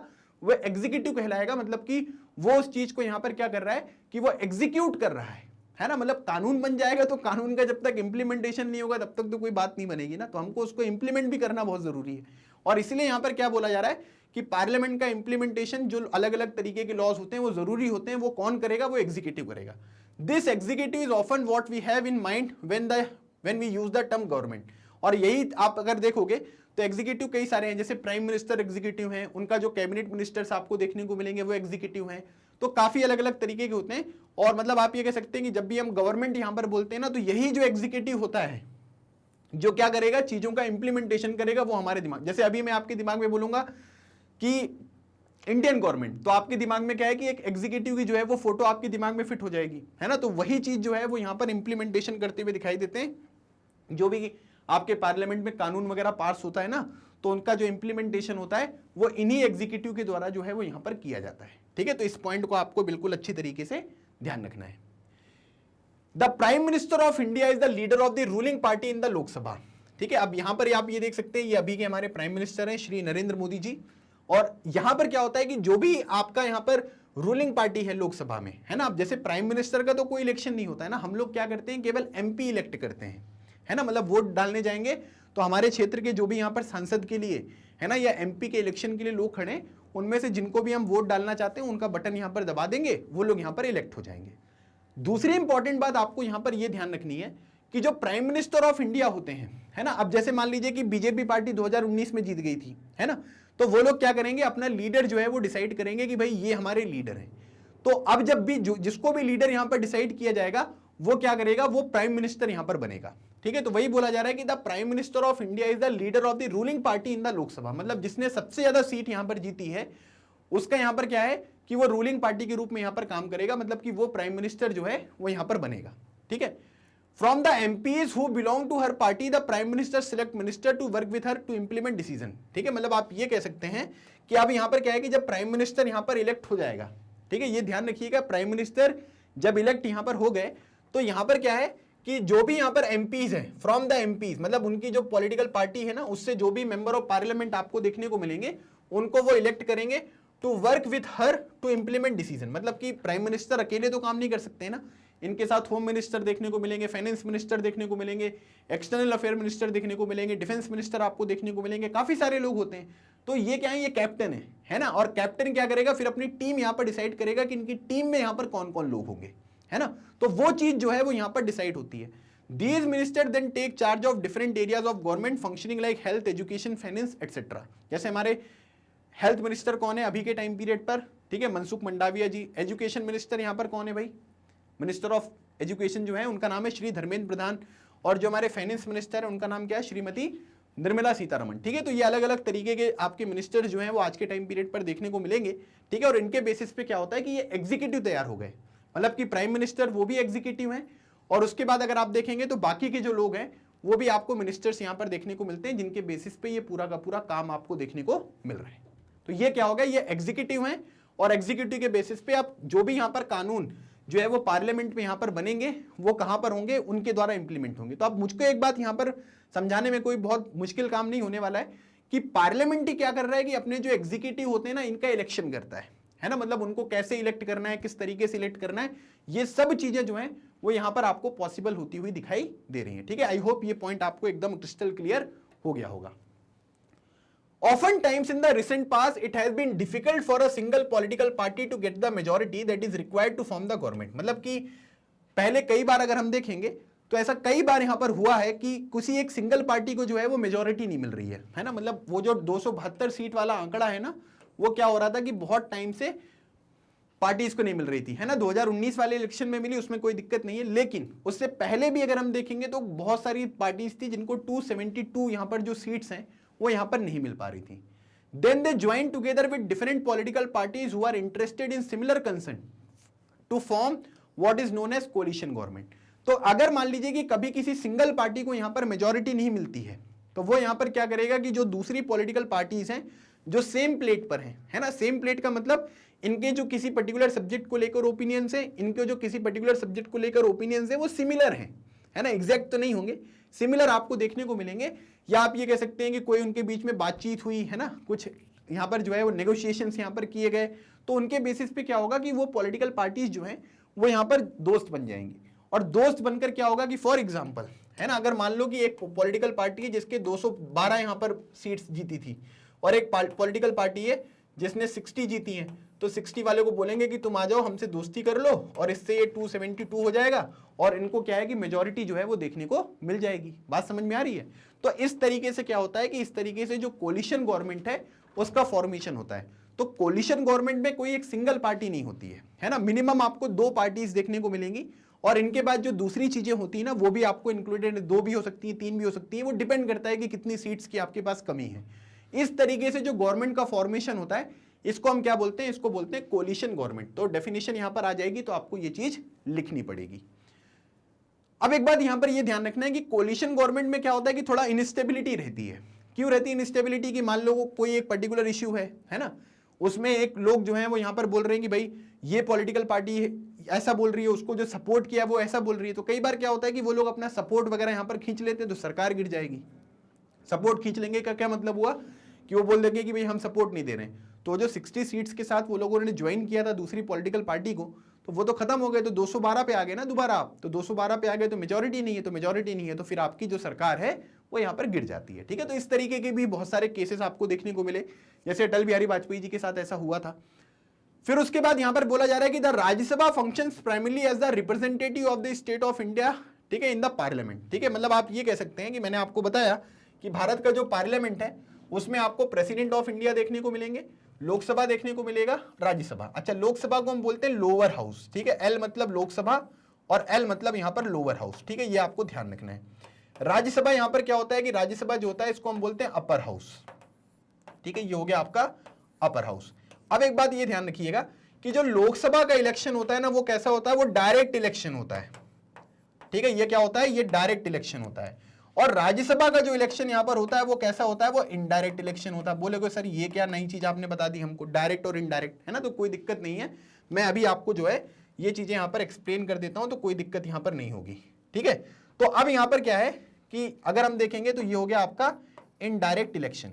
देखो, डायरेक्ट इलेक्शन का मतलब ये हुआ कि हम लोग खुद जाके जो है वो वोट डाल देते हैं। ठीक है, हम लोग खुद गए और हमने वोट डाल दिया, तो उसके बेसिस पे लोकसभा में मेंबर्स जो हैं वो आपको देखने को मिलेंगे। लेकिन यहां पर क्या होता है कि जो राज्यसभा होता है ना, राज्यसभा के वोट हम नहीं डालते हैं, है ना। राज्यसभा के जो मेंबर्स होते हैं वो उनका इलेक्शन कैसे होगा ये सुनो आप। जैसे मान लीजिए कि आपका जो विधानसभा है, ठीक है, इसको हमने बोल दिया विधानसभा, आपके स्टेट में विधानसभा है। विधानसभा में कौन से लोग होते हैं, एमएलएज होते। ठीक है, विधानसभा में कौन देखने को मिलेंगे, एमएलएज देखने को मिलेंगे। अब जो ये एमएलएज होते हैं, है ना, इनका जो इलेक्शन यहां पर होगा वो कौन करता है, हम लोग करते हैं। तो आपके जो ये एमएलएज है ना, ये क्या करेंगे, ये इलेक्शन करके जो एमपीज हैं, ठीक है, वो कहां पर भेजते हैं, वो राज्यसभा में भेजते हैं। और इसी वजह से यहां पर क्या होता है कि इसको हम यहां पर जो है वो इनडायरेक्ट इलेक्शन यहां पर कहते हैं। बात समझ में आ रही है? तो मतलब यहां पर क्या हुआ कि जो विधानसभा है, विधानसभा के एमएलएज जो हैं वो एमपीज को यहां पर इलेक्ट करेंगे और फिर वो यहां पर आपको राज्यसभा में जाते हुए दिखाई देते हैं। बहुत इंपॉर्टेंट कॉन्सेप्ट है, डायरेक्ट इलेक्शन क्या होता है, इनडायरेक्ट इलेक्शन क्या होता है, इसलिए आपको ये चीज यहां पर एकदम क्रिस्टल क्लियर होनी चाहिए। ठीक है, चलिए, तो अब मैं आपको यहां पर राज्यसभा के बारे में बता रहा था। तो राज्यसभा में बोला गया है कि Rajya Sabha functions primarily as the representative of the state of India in the parliament. ठीक है, तो इसका मतलब क्या हुआ कि राज्यसभा का मेनली जो यहां पर फंक्शन हुआ वो यहां पर क्या हुआ कि ये लोग क्या करते हैं कि रिप्रेजेंटेटिव ऑफ द स्टेट, मतलब अलग अलग स्टेट्स की अलग अलग सीट्स यहां पर होती हैं। जैसे यूपी की कुछ राज्यसभा की सीट्स होंगी, एमपी की कुछ राज्यसभा की सीट्स होंगी, है ना, फिर हैदराबाद जो आंध्र प्रदेश है उसकी कुछ यहां पर सीट्स होंगी। तो सभी स्टेट्स की लोकसभा और राज्यसभा की सीट्स यहां पर डिसाइडेड होती हैं। ठीक है, कि भाई इतने मेंबर जो है ये इस स्टेट से यहां पर आएंगे लोकसभा में, इतने मेंबर इस स्टेट से राज्यसभा में यहां पर आएंगे। ठीक है, तो ये चीज आपको यहां पर ध्यान रखना है कि Rajya Sabha functions primarily as the representative of the state of India to the parliament. ठीक है, मतलब कि उसमें क्या होता है कि थोड़ा और ज्यादा लोग जो है वो यहां पर डिसीजन मेकिंग में इन्वॉल्व यहां पर हो जाएंगे, है ना। और उसीलिए यहां पर क्या होता है कि कुछ मेंबर्स ऐसे होते हैं जिनको स्टेट से हम क्या करते हैं कि राज्यसभा में यहां पर भेजते हैं, जो अभी मैंने आपको ड्यू प्रोसेस यहां पर बताई ना कि कैसे वो फॉलो करते हैं। तो उससे क्या होता है कि वो डिसीजन मेकिंग में जो है वो हेल्प यहां पर होती है। Rajya Sabha can also initiate legislation and a bill is required to pass through the Rajya Sabha in order to become a law. अब एक बात ये ध्यान रखना है कि जो लोकसभा के मेंबर्स है ना ये इलेक्टेड हैं, इनको जनता ने यहां पर जो है वो वोट डाला है। इलेक्टेड जो है वो राज्यसभा के मेंबर भी हैं, है ना। लेकिन एक बात ये ध्यान रखना है कि राज्यसभा के जो मेंबर्स होते हैं ना उनका इलेक्शन कैसा है, वो आपको इनडायरेक्ट इलेक्शन देखने को मिलेगा, है ना। क्यों है इनडायरेक्ट इलेक्शन? क्योंकि विधानसभा के जो मेंबर्स हैं, है ना, विधानसभा के मेंबर्स ने कुछ जो मेंबर्स हैं उनको यहां पर इलेक्ट करके जो है वो राज्यसभा में भेजा है। तो हमने विधानसभा के मेंबर्स को इलेक्ट किया था, तो इलेक्टेड मेंबर्स जो है वो यहां पर क्या कर रहे हैं, कुछ मेंबर्स को इलेक्ट करके राज्यसभा में भेज रहे हैं। ठीक है, तो इसलिए उसको हम इनडायरेक्ट इलेक्शन बोलते हैं। सो राज्यसभा में ऐसा नहीं है कि राज्यसभा में अब क्या है कि ये इनडायरेक्ट इलेक्शन है तो इनके पास कोई पावर नहीं है, बिल्कुल पावर है। जैसे जो बिल वगैरह होते हैं ना, जैसे कोई भी कानून बनता है तो वो बिल के रूप में इंट्रोड्यूस होता है, तो लोकसभा में जैसे इंट्रोड्यूस हो सकता है उसी तरीके से अगर आप देखोगे तो वो राज्यसभा में भी यहां पर इंट्रोड्यूस हो सकता है ना। तो राज्यसभा में एक बार उन्होंने क्या किया कि कोई भी लेजिस्लेशन है, कानून है, उसको इंट्रोड्यूस कर दिया, और यहां पर क्या होगा कि अगर उसको पास करना है तो क्या होगा, राज्यसभा जो है पहले उसमें वोटिंग वगैरह होगी। ठीक है, जैसे सिंपल सी लॉजिक यहां पर आप समझो कि अगर मान लो कि मैं कोई बिल यहां पर राज्यसभा में इंट्रोड्यूस करता हूं, ठीक है, इंट्रोड्यूस कर दिया, इंट्रोड्यूस करने के बाद क्या होगा, वोटिंग होगी। वोटिंग में अगर उस बिल को पास कर दिया गया तो फिर क्या होगा, वो राज्यसभा में, जैसे ये समझो आप, है ना, लोकसभा के बाद अगर कोई चीज लोकसभा में स्टार्ट हुई है तो राज्यसभा में जाएगी, राज्यसभा के बाद फिर वो कहां पर जाएगी, वो प्रेसिडेंट के पास जाएगी, प्रेसिडेंट साइन करेंगे तो वो बिल जो है वो कानून बनेगा। इसी तरीके से राज्यसभा, फिर यहां पर ये लोकसभा, और फिर ये प्रेसिडेंट। ठीक है, तो प्रोसीजर जो है वो दोनों जगह पर सेम ही है, लोकसभा, राज्यसभा, प्रेसिडेंट, राज्यसभा में इंट्रोड्यूस हुआ, लोकसभा में जाएगा, फिर प्रेसिडेंट के पास जाएगा, तो दोनों जगह पर पास होना जरूरी है। ठीक है, ये बात आपको ध्यान रखना है। तो क्या बोला जा रहा है कि भाई राज्यसभा में भी अगर कोई बिल यहां पर इंट्रोड्यूस किया जाता है तो पूरा का पूरा जो लेजिस्लेशन है वो यहां पर कानून बन सकता है, कोई दिक्कत नहीं होगी। If it therefore has an important role of reviewing and altering if alteration are needed the laws initiated by the Lok Sabha. ठीक है, मतलब लोकसभा में अगर कोई कानून यहां पर जो है वो कोई बिल यहां पर इंट्रोड्यूस किया गया, लोकसभा में पास कर दिया, अब राज्यसभा में गया है, तो राज्यसभा में क्या होगा कि राज्यसभा में सिंपली आप ये कह सकते हैं कि उसको देखेंगे, है ना, मतलब कि भाई इस बिल में क्या है। लोकसभा में हो सकता है कि अब जैसे कोई पार्टी है जिसके पास बहुत ज्यादा मेजोरिटी है तो वहां पर बिल में कुछ सही है गलत है वो तो ऐसे ही पास हो जाएगा, लेकिन राज्यसभा में क्या है कि थोड़ा डिस्कशन होगा उसके ऊपर, है ना, क्योंकि राज्यसभा में मेजोरिटी उतने बड़े स्केल पर किसी पॉलिटिकल पार्टी के आज के टाइम पीरियड पर तो नहीं है, लेकिन समय के साथ वो चेंज होती रहती है। तो उसमें क्या होगा, उसमें देखेंगे कि क्या चीजें सही है, क्या चीजें गलत हैं, और किसी भी तरीके का अगर चेंजेस वगैरह होता है ना तो चेंजेस जो है वो राज्यसभा लोकसभा को बताती है कि आप इस चेंजेस को करो। तो लोकसभा के पास पावर ये है कि अगर वो इस चेंजेस को मानना चाहे तो मान भी सकते हैं, नहीं मानना चाहे तो नहीं भी मान सकते हैं। तो दोनों केस में क्या होगा कि दोनों केस में राज्यसभा के पास भेजा जाएगा, फिर राज्यसभा को उसको पास करना पड़ेगा। ज्यादा पावर जो है वो लोकसभा के पास ही है, लेकिन ऐसा नहीं है कि राज्यसभा के पास कोई पावर नहीं है ना। ये बात आपको समझनी है कि ज्यादा पावर जो है वो लोकसभा के पास देखने को मिलेगी, लेकिन इसका ये बिल्कुल मतलब नहीं है कि राज्यसभा के पास कोई पावर नहीं है, राज्यसभा के पास भी पावर होती है। मतलब वो भी यहाँ पर क्या है कि कुछ चेंजेस वगैरह, ऑल्टरेशन वगैरह अगर होता है, नीडेड जरूरी है, तो वो चीजें यहाँ पर करेंगे। उन लॉज में भी यहाँ पर कर सकते हैं जो लोकसभा ने यहाँ पर इंट्रोड्यूस किया, मतलब लोकसभा से पास होकर वो चीज यहाँ पर राज्यसभा में आपको देखने को मिली है। The members of the Rajya Sabha are elected by the elected members of the legislative assemblies of various state। ये मैं आपको ऑलरेडी बता चुका हूं कि जो राज्यसभा के मेंबर्स होते हैं वो कैसे इलेक्ट होंगे। जो भी लेजिस्लेटिव असेंबलीज हैं, जिसको हम हिंदी में विधानसभा कहते हैं, अलग अलग स्टेट्स की, वो लोग यहां पर इलेक्ट करेंगे। There are 233 elected members plus 12 members nominated by the president। ठीक है, अब ये ध्यान रखना है कि अगर हम यहां पर बात करेंगे लोकसभा के केस में, ठीक है, लोकसभा के केस में जो है वो टोटल कितने मेंबर्स लिखे हुए हैं आपकी बुक में, 543 और +2, मतलब कि टोटल कितने हो गए 545। लेकिन मैंने आपको बता दिया कि दो ये जो मेंबर है ना वो यहां पर क्या है कि अब हटा दिए गए हैं, ठीक है, अब इसको सस्पेंड कर दिया है, मतलब अब जो है वो यहां पर क्या है, nominated members Anglo Indian community वाले आपको देखने को नहीं मिलते हैं, ठीक है, इस बात को याद रखिएगा। लेकिन बुक में लिखा हुआ है राज्यसभा में अगर आप देखोगे तो राज्यसभा में 233 मेंबर जो है वो इलेक्टेड होंगे जो स्टेट से आएंगे, और 12 मेंबर्स जो है वो नॉमिनेटेड हैं। नॉमिनेशन जो है वो कौन करेगा, प्रेसिडेंट। नॉमिनेशन कौन करेगा, दो लोगों का, प्रेसिडेंट। तो याद रखिएगा जो राज्यसभा में टोटल मेंबर्स आपको देखने को मिलेंगे उनका नंबर कितना है, उनका नंबर आपको 233 इलेक्टेड मेंबर्स देखने को मिलेंगे, जिनको विधानसभा के जो यहां पर एमएलएज हैं उन्होंने यहां पर इलेक्ट किया है। और 12 जो मेंबर्स यहां पर आपको देखने को मिलेंगे वो कौन नॉमिनेट करता है, वो प्रेसिडेंट यहां पर नॉमिनेट करते हैं। अच्छा खासा क्वेश्चन यहां पर आपको एमसीक्यूज का दिख रहा है कि प्रेसिडेंट जो है वो राज्यसभा में कितने मेंबर्स को नॉमिनेट करते हैं, तो आपको आंसर यहां पर क्या लिखना है, आपको 12 जो आंसर है वो आपको यहां पर लिखना है, ठीक, 12 मेंबर्स को नॉमिनेट करेंगे। अच्छा एक बात ये ध्यान रखिएगा कि जैसे लोकसभा में क्या होता है कि लोकसभा में स्पीकर होते हैं, जैसे आज के टाइम पीरियड पर लोकसभा के स्पीकर कौन है, उनका नाम है श्री ओम बिरला, है ना। उसी तरीके से राज्यसभा के जो स्पीकर होते हैं उनको बोला जाता है चेयरमैन, और राज्यसभा के जो चेयरमैन होते हैं वो भारत के कौन होते हैं, वाइस प्रेसिडेंट, है ना, वो एक्स ऑफिशियो चेयरमैन है, मतलब कोई भी जो भी यहां पर भारत का वाइस प्रेसिडेंट बनेगा वो राज्यसभा का चेयरमैन बन जाएगा, है ना। इसमें क्या है, इसको हम एक्स ऑफिशियो चेयरमैन बोलते हैं, मतलब कि जो भी बनेगा, इसमें कोई प्रोसीजर नहीं है, जो भी भारत का वाइस प्रेसिडेंट बनेगा वो यहां पर क्या बनेगा, वो राज्यसभा का चेयरमैन बनेगा। जैसे आज के टाइम पीरियड पर श्री एम वेंकैया नायडू, जिनकी फोटो आपको दिख रही है, राज्यसभा के चेयरमैन है, क्यों, क्योंकि ये भारत के वाइस प्रेसिडेंट है। अच्छा मजेदार बात ये है कि भारत के वाइस प्रेसिडेंट को, वाइस प्रेसिडेंट की सैलरी 0 है ना, लेकिन क्योंकि ये राज्यसभा के चेयरमैन है इसलिए इनको सैलरी यहां पर मिलती है, ठीक है। तो ये भी एक इंटरेस्टिंग फैक्ट है, तो इसको भी आप ध्यान रखिएगा। तो यहां पर क्या है कि 233 इलेक्टेड मेंबर्स हैं और 12 मेंबर जो है वो प्रेसिडेंट के द्वारा यहां पर नॉमिनेट किए जाते हैं, तो ये पॉइंट भी आपको पता होना जरूरी है, ठीक है। समझ में आ गया सबको। अगर कोई भी डाउट यहां पर होता है तो आप मुझे बताइएगा, मैं आपकी यहां पर हेल्प कर दूंगा, ठीक है। मुझे लगता है कि कोई डाउट नहीं होना चाहिए क्योंकि सारी चीजें मैं बहुत ही अच्छी तरीके से आपको एक्सप्लेन कर रहा हूं। फिर भी अगर आपको लगता है कि कोई डाउट हो गया तो कमेंट सेक्शन आप सबके लिए ओपन है, आप लोग उसमें अपना जो भी क्वेश्चन है वो यहाँ पर मेंशन करिएगा। मैं पर्सनली अपने वीडियोस के जो यहाँ पर चीज़ें होती है ना, जो भी कमेंट होते हैं उनको मॉनिटर करता हूँ, मैं डेफिनेटली आपकी यहाँ पर हेल्प कर दूंगा, ठीक है भाई। चलिए अगली बात करते हैं। अगला जो चीज यहाँ पर दिया है पॉइंट बी, हम लोग क्या पढ़ रहे थे, हम लोग फंक्शन पढ़ रहे थे पार्लियामेंट के, है ना। पहला वाला जो फंक्शन था वो काफी बड़ा था, ठीक है, इसलिए थोड़ा टाइम लग गया। जैसे अगर आप देखोगे तो यहाँ पर मैंने आपको बताया था कि जैसे फंक्शंस के बारे में अगर आप देखेंगे तो मैंने आपको फंक्शंस में पहला ये बताया था, to select the national government, ठीक है। तो नेशनल गवर्नमेंट हो गया, लोकसभा राज्यसभा, इनके बारे में मैंने बात कर ली। अब उसके बाद अगला जो है वो यहाँ पर क्या है कि to control guide and inform the government, है ना। गवर्नमेंट को कंट्रोल करना, गाइड करना और उनको इन्फॉर्म करना, ये सारी चीजें जो है वो भी यहाँ पर क्या होता है कि वो भी एक पार्लियामेंट के फंक्शन में आपको देखने को मिलता है। अब यहां पर क्या होता है कि पार्लियामेंट जब यहां पर सेशन में होता है तो हमेशा क्या होता है कि क्वेश्चन आवर के साथ जो है वो बिगिन होता है ना। मतलब जैसे पार्लियामेंट का अगर हम शेड्यूल यहां पर देखेंगे कि सर पार्लियामेंट में होता क्या है, किस तरीके से होता है, तो मैं आपको ना एक फोटो दिखाता हूं, आप इस फोटो को देखो, ठीक है। ये फोटो आपको देखने को मिल रहा है। तो अब यहां पर क्या है कि जैसे यहां पर देखोगे तो ऑफिस जो है वो यहां पर कितने बजे से स्टार्ट हो रहा है, ये ऊपर वाला जो है ना ये लोकसभा है, ठीक है। नीचे वाला अगर आप देखोगे तो नीचे वाला आपको राज्यसभा देखने को मिलेगा, ठीक है, याद रखना। तो लोकसभा का जो टाइमिंग है वो कितने बजे स्टार्ट हो गया, 11 बजे, ठीक है। 11 बजे जो है वो लोकसभा का टाइम स्टार्ट हो गया है।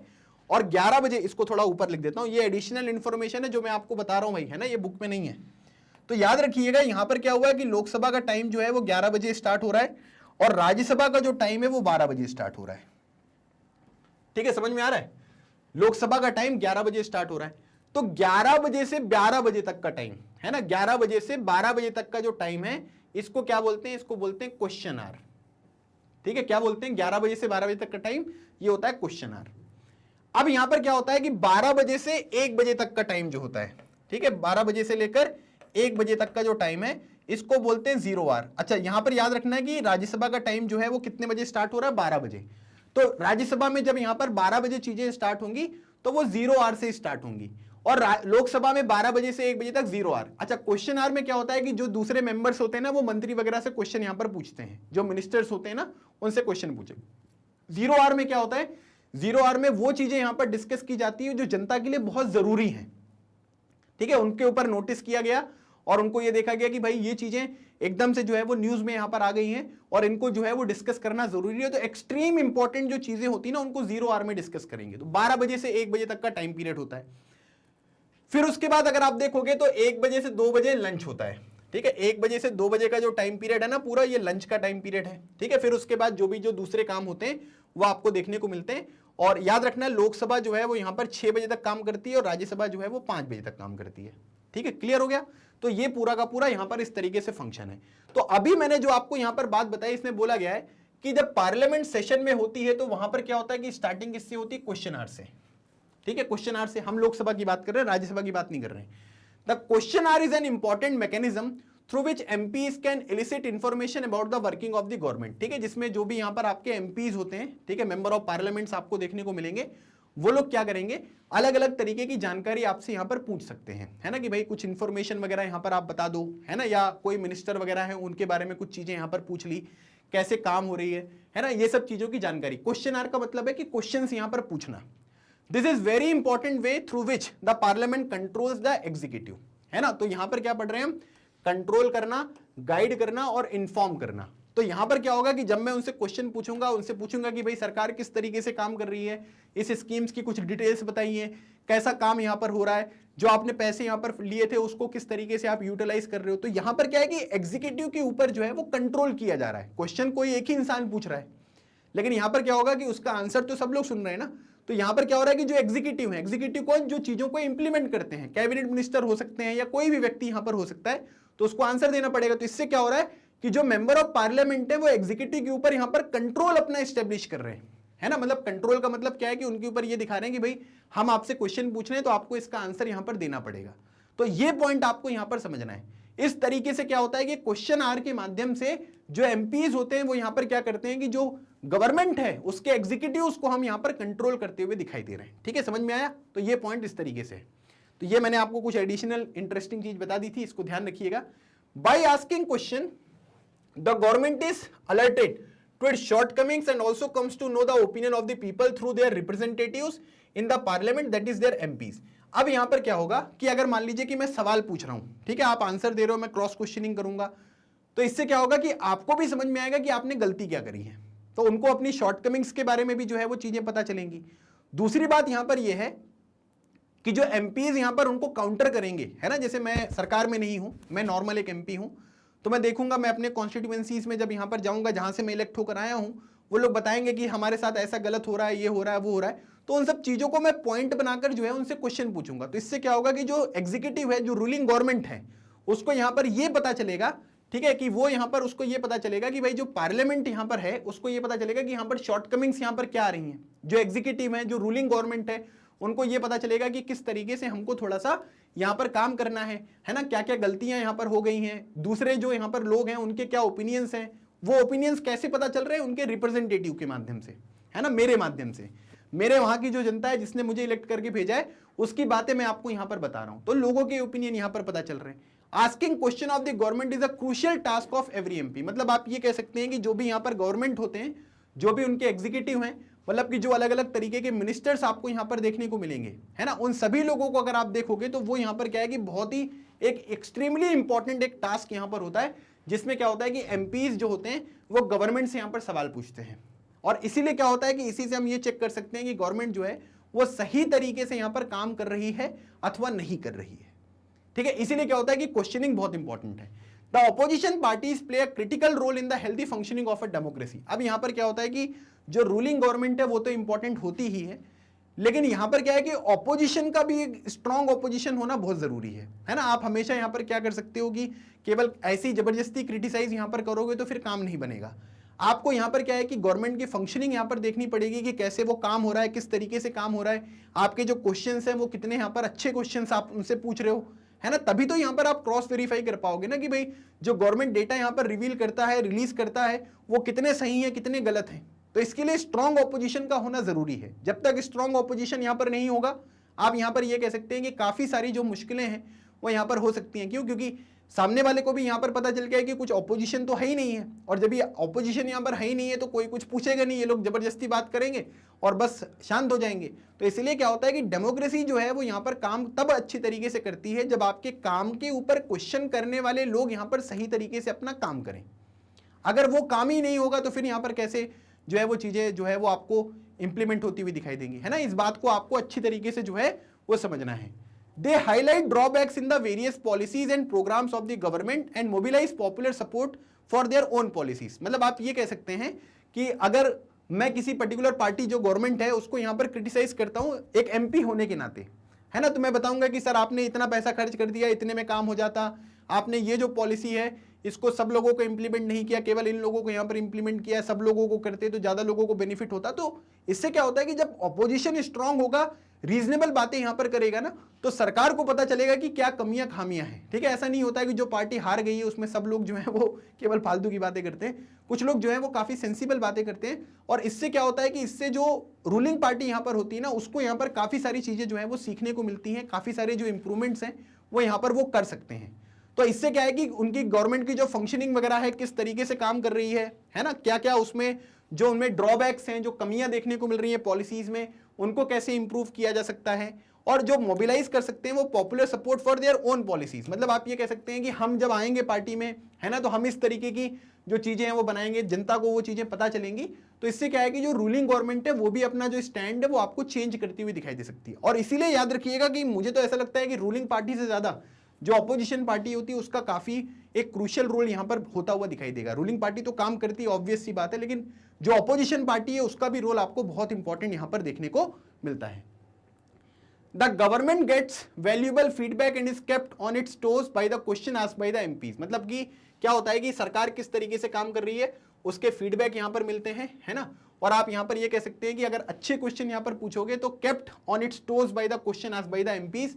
मतलब सिंपल सी बात है कि आपको आंसर भी करना पड़ेगा। अगर आप ऐसा बोल दोगे कि हम आंसर नहीं करेंगे तो फिर तो और गड़बड़ हो जाएगी, है ना। जनता भी सुन रही है कि आप आंसर नहीं कर रहे हो चीजों का। In addition in all matters dealing with the finances the parliament approval is crucial for the government, है ना। मतलब कि जो भी फाइनेंशियल मैटर वगैरह होते हैं, जैसे बजट होता है, ठीक है, आपने सुना होगा ना, बजट नाम का जो शब्द है वो हमारे कॉन्स्टिट्यूशन में नहीं लिखा गया है, उसको हम लोग किसके नाम से दर्शाते हैं, एनुअल फाइनेंशियल स्टेटमेंट, ठीक है। एनुअल फाइनेंशियल स्टेटमेंट का मतलब बजट होता है। अभी मान लो कि ये बजट हमने किया कि भाई हम यहां पर इतना खर्चा करेंगे, वहां पर इतना खर्चा करेंगे, इस बजट को भी पास होना जरूरी है। अगर ये बजट ही सरकार मान लो कि पास नहीं करवा पाती, इसका मतलब है कि उनकी मेजोरिटी नहीं है, तो इसको क्या है, रेजिग्नेशन देना पड़ेगा प्राइम मिनिस्टर और जो जितने सारे मिनिस्टर हैं, है ना, क्योंकि बजट ही पास नहीं करवा पाए। तो बजट से रिलेटेड या जितने भी फाइनेंस पैसे वगैरह से रिलेटेड जो भी चीजें यहां पर होती हैं उसमें क्या होता है कि सरकार का अप्रूवल जो है वो जरूरी है। मतलब जो पार्लियामेंट होते हैं ना, वहां के जो मेंबर्स हैं उनका अप्रूवल यहां पर जरूरी होता है कि भाई अगर मान लीजिए कि स्कीम्स वगैरह के लिए कुछ पैसे चाहिए तो अप्रूवल यहां पर होगा, ठीक है। जैसे एक फंड होता है जिसको बोलते हैं consolidated fund of India. Consolidated fund of India मतलब इसको हम भारत का एक जो है वो ये बोल सकते हैं कि भारत का जो है वो गुल्लक है ना, जिसमें पैसे हैं और अलग अलग तरीके से जो भी सरकारी काम वगैरह होते हैं वहां से ये पैसे निकलते, लेकिन ऐसे ही नहीं निकलेंगे। जो भी एमपीज है ना वो यहां पर अप्रूव करेंगे तब ये पैसे आपको निकलते हुए दिखाई देंगे। This is one of the several ways in which the parliament control guide and informs the government, ठीक है। तो इसी तरीके से आप यहां पर ये कह सकते हैं कि कंट्रोल कैसे किया, क्वेश्चन पूछ के, गाइड कैसे किया, इन्फॉर्म कैसे किया, और इस वजह से आप यहां पर ये कह सकते हैं कि ये पूरा का पूरा जो काम यहां पर होता है ये पार्लियामेंट का होता है, जिससे आप ये कह सकते हैं कि जो गवर्नमेंट यहां पर होती है वो पूरा का पूरा काम अपना कंप्लीट करती है। मतलब उनको फीडबैक भी मिल रहा है, उनको कंट्रोल भी किया जा रहा है, उनको गाइड भी किया जा रहा है कि आप अपनी पॉलिसीज वगैरह में क्या क्या चीजें हैं जो यहां पर ऐड कर सकते हो। The MPs as representative of the people have a central role in the controlling, guiding and informing parliament and this is a key aspect of functioning of Indian democracy. अब जो भी एमपीज हैं उन MPs का election किसने किया, जनता ने किया है। जनता के द्वारा इलेक्टेड जो रिप्रेजेंटेटिव हैं उनका बहुत इंपॉर्टेंट रोल है किस चीज में, कंट्रोल करने में, आप क्वेश्चन पूछो, गाइड करने में कि भाई आप जो कर रहे हो ये गलत तरीके से कर रहे हो, उनको इन्फॉर्म करना कि आपकी जो ड्रॉबैक्स हैं, लूप होल्स हैं आपकी स्कीम्स में वो कैसी होंगी, क्या चीजें आपको इंक्लूड करना चाहिए। तो इन सब चीजों में किसका रोल है, एमपी का रोल है। और एमपी को इलेक्ट किसने किया है, जनता ने इलेक्ट किया है। तो आप इसीलिए कह सकते हैं कि ये एक बहुत ही इंपॉर्टेंट एस्पेक्ट है फंक्शनिंग ऑफ इंडियन डेमोक्रेसीज, जिसमें यहां पर आप ये कह सकते हैं कि जो लोग हैं, जो एमपीज हैं, उनको जनता ने इलेक्ट किया, वो यहां पर क्या कर रहे हैं कि जो एग्जीक्यूटिव हैं, जो सरकार है, उसको कंट्रोल कर रहे हैं, गाइड कर रहे हैं और यहां पर इन्फॉर्म कर रहे हैं। तो ये भी एक बहुत इंपॉर्टेंट चीज है जो आपको देखने को मिलती है, ठीक है। तो ये 2 पॉइंट मैंने आपके साथ डिस्कस किए। एक छोटा सा पॉइंट और फंक्शन यहां पर बताया गया है, इसको बोलते हैं लॉ मेकिंग, है ना। लॉ मेकिंग के बारे में मैंने आपको ऑलरेडी बता दिया। कोई भी कानून हो सकता है, जैसे मान लीजिए कि आप लोगों ने राइट टू एजुकेशन के बारे में सुना है ना, कि 6 साल से लेकर 14 साल तक के जो बच्चे हैं उनको फ्री एजुकेशन मिलेगी। तो राइट टू एजुकेशन जो है उसके लिए क्या होगा, बिल आया होगा, है ना। बिल जो है लोकसभा में आया, फिर राज्यसभा में गया, फिर प्रेसिडेंट ने किया। तो लॉ मेकिंग जो है is a significant function of parliament, है ना। मतलब ये क्या है, ये पार्लियामेंट का बहुत ही एक इंपॉर्टेंट फंक्शन है जिसमें कानून बनते हैं, ठीक है। अलग अलग तरीके के कानून हो सकते हैं, जैसे आपने फार्म बिल्स के बारे में सुना होगा, है ना, वो भी एक कानून था, ठीक है, लेकिन उसको अभी वापस ले लिया गया है। फार्म बिल मतलब किसानों से रिलेटेड जो प्रोटेस्ट वगैरह हो रही थी ना, तो उससे रिलेटेड कानून थे, तो उनको वापस ले लिया गया। इन फ्यूचर उसमें कुछ चेंजेस करके दोबारा उसको इंप्लीमेंट करेंगे। तो लॉ मेकिंग को ना हम अगले चैप्टर में पढ़ेंगे काफी अच्छे तरीके से। बाकी मैंने आपको बता दिया लॉ मेकिंग का मतलब क्या है, कि भाई हमारे देश में अलग अलग तरीके के प्रोविजंस होते हैं, उनको सही तरीके से कैरी आउट करने के लिए कुछ चीजें होनी चाहिए। जैसे राइट टू एजुकेशन, अगर ये कानून नहीं होता तो इसका इंप्लीमेंटेशन हो पाता क्या, नहीं हो पाता। और कानून जब बनता है उससे पहले वो बिल के रूप में इंट्रोड्यूस होता है, पहले बिल होगा, फिर डिस्कशन होगा, फिर वोटिंग करेंगे, और इस तरीके से सारी चीजें होंगी। फिर कहीं जाकर एक बिल जो है वो प्रेसिडेंट जब उसको अप्रूव कर देता है, साइन कर देता है, तब वो यहां पर कानून बनता है। तो कानून बनने की जो पूरी प्रोसेस है वो तो हम अगले चैप्टर में पढ़ेंगे। बाकी आप ये देख लीजिएगा, लॉ मेकिंग भी जो है एक सिग्निफिकेंट फंक्शन यहां पर होता है पार्लियामेंट का। तो ये 3 इंपॉर्टेंट फंक्शंस जो है वो मैंने आपके साथ डिस्कस किए। चैप्टर को समझो, क्वेश्चंस के आंसर कैसे लिखोगे, ये सब चीजें कैसे करोगे, मेरी रिस्पॉन्सिबिलिटी है, मैं आपको बहुत अच्छी तरीके से प्रिपेयर करा दूंगा। अभी आप ये समझो कि एनसीईआरटी में लिखना क्या चाह रहे हैं राइटर, और आपको समझाना क्या चाह रहे हैं, एक बार उसको समझ लो। क्वेश्चंस तो फिर एकदम हलवा हो जाएंगे और आसानी से हम उन क्वेश्चंस का आंसर यहाँ पर दे पाएंगे। तो अब अगला जो टॉपिक हम यहाँ पर डिस्कस करेंगे, इसमें मैं आपको ये बताऊंगा कि वो कौन लोग होते हैं जो पार्लियामेंट में आपको देखने को मिलेंगे, है ना। अब आप बोलोगे कि सर कितनी ऑब्वियस सी बात है, जिनको हमने इलेक्शन में यहाँ पर इलेक्ट किया है वही लोग पार्लियामेंट में जाएंगे। बिल्कुल सही बात है, लेकिन कुछ अलग अलग तरीके के प्रोविजंस और यहाँ पर हैं जो आपको पता होना चाहिए, ठीक है। चलिए, बाकी ये ध्यान रखिएगा कि जो लॉ मेकिंग है ना, लॉ मेकिंग के बारे में जो है वो हम अगला पूरा जो चैप्टर यहाँ पर होगा उसमें मैं आपको पूरा का पूरा प्रोसीजर जो है वो बताऊंगा कि लॉ यहाँ पर क्या होता है, किस तरीके से बनता है, क्या क्या क्वेश्चन यहाँ पर होंगे, वो अगले चैप्टर में हम डिस्कस करने वाले हैं। तो इसलिए यहाँ पर ये ध्यान रखना है आपको कि पार्लियामेंट का एक इंपॉर्टेंट जो वर्क होता है वो लॉ मेकिंग भी आपको देखने को मिलता है। अब यहां पर बोला जा रहा है कि who are the people in parliament, ठीक है। तो ये हेडिंग है, इस हेडिंग के तहत हम काफी सारी अलग अलग तरीके की जो चीजें हैं वो हम डिस्कस करेंगे। पहली बात बोली जा रही है कि parliament now has more and more people from different backgrounds, ठीक है। जैसे मैंने आपको लोकसभा के बारे में बताया, लोकसभा का जो टोटल नंबर है वो कितना है, वो 543 तो इलेक्शन के तहत आएंगे। और पहले क्या होता था कि 2 मेंबर जो है वो एंग्लो इंडियन कम्युनिटी से यहाँ पर नॉमिनेट होते थे, जो अब बंद हो गए हैं। राज्यसभा के केस में अगर आप देखोगे तो राज्यसभा में टोटल यहाँ पर कितने 233 और 12 लोग जो है वो नॉमिनेटेड हैं। तो अगर आप देखोगे तो यहाँ पर कितने लोग हो रहे हैं, लगभग ये करीब 545 देखने को मिल रहे हैं, और इनका नंबर अगर आप देखोगे तो ये 245 है। अच्छा, एक इंटरेस्टिंग बात मैं आपको ये बता देता हूँ कि लोकसभा में जो मैक्सिमम स्ट्रेंथ हो सकती है, मैक्सिमम है ना, मतलब इससे ज़्यादा नहीं हो सकती है, वो कितनी हो सकती है, वो 552 हो सकती है, ठीक है। और अगर राज्यसभा में मैक्सिमम स्ट्रेंथ के बारे में अगर हम बात करेंगे तो वो होती है 250। तो आज के टाइम पीरियड पर अगर आप देखोगे तो लोकसभा में जो टोटल मेंबरशिप है वो कितनी है, 545 है ना। और अगर आप राज्यसभा में देखोगे तो वो कितनी है, 250 में से 245, ठीक है। तो अगर आपसे मैक्सिमम पूछेंगे तो ये नंबर आपको लिखने, और अभी के टाइम पीरियड पर जो स्ट्रेंथ है वो आपको ये देखने को मिलेगी। लेकिन एक बात ये ध्यान रखना है कि जो एंग्लो इंडियन कम्युनिटी है, अब उसका रिप्रेजेंटेशन जो है वो यहाँ पर समाप्त हो चुका है ना। क्यों समाप्त हो गया है, क्योंकि हमें लगता है कि उनका जो रिप्रेजेंटेशन है वो यहाँ पर लोकसभा में पर्याप्त रूप में है, तो उनको अलग से रिजर्वेशन देने की कोई आवश्यकता नहीं है। For example, there are more rural members as also members from many regional parties. मतलब कि पार्लियामेंट में क्या है कि जो रूरल मेंबर्स हैं, ठीक है, मतलब कि जो ग्रामीण इलाके से आपको देखने को मिलेंगे वो लोग भी आपको देखने को मिलते हैं, क्योंकि हर क्षेत्र की जो कॉन्स्टिट्यूएंसीज होती हैं वो उसी तरीके से आपको डिवाइड होती हुई दिखाई देती हैं। और उसके बाद बहुत सारी रीजनल पार्टीज भी हैं, ठीक है। जैसे अगर आप देखेंगे तो मैंने आपको यहाँ पर जब स्टार्टिंग में पार्टीज के बारे में बताया था ना, तो यहाँ पर आपको एक फोटो में ये भी चीज़ देखने को मिली थी कि बहुत सारी जो अलग अलग तरीके की रीजनल पार्टीज हैं, है ना। जैसे आप ये देखिए, यहाँ पर बोला गया है ये है आपका तेलुगु देशम पार्टी, है ना, ये तेलुगु देशम पार्टी आपको देखने को मिल रहा है।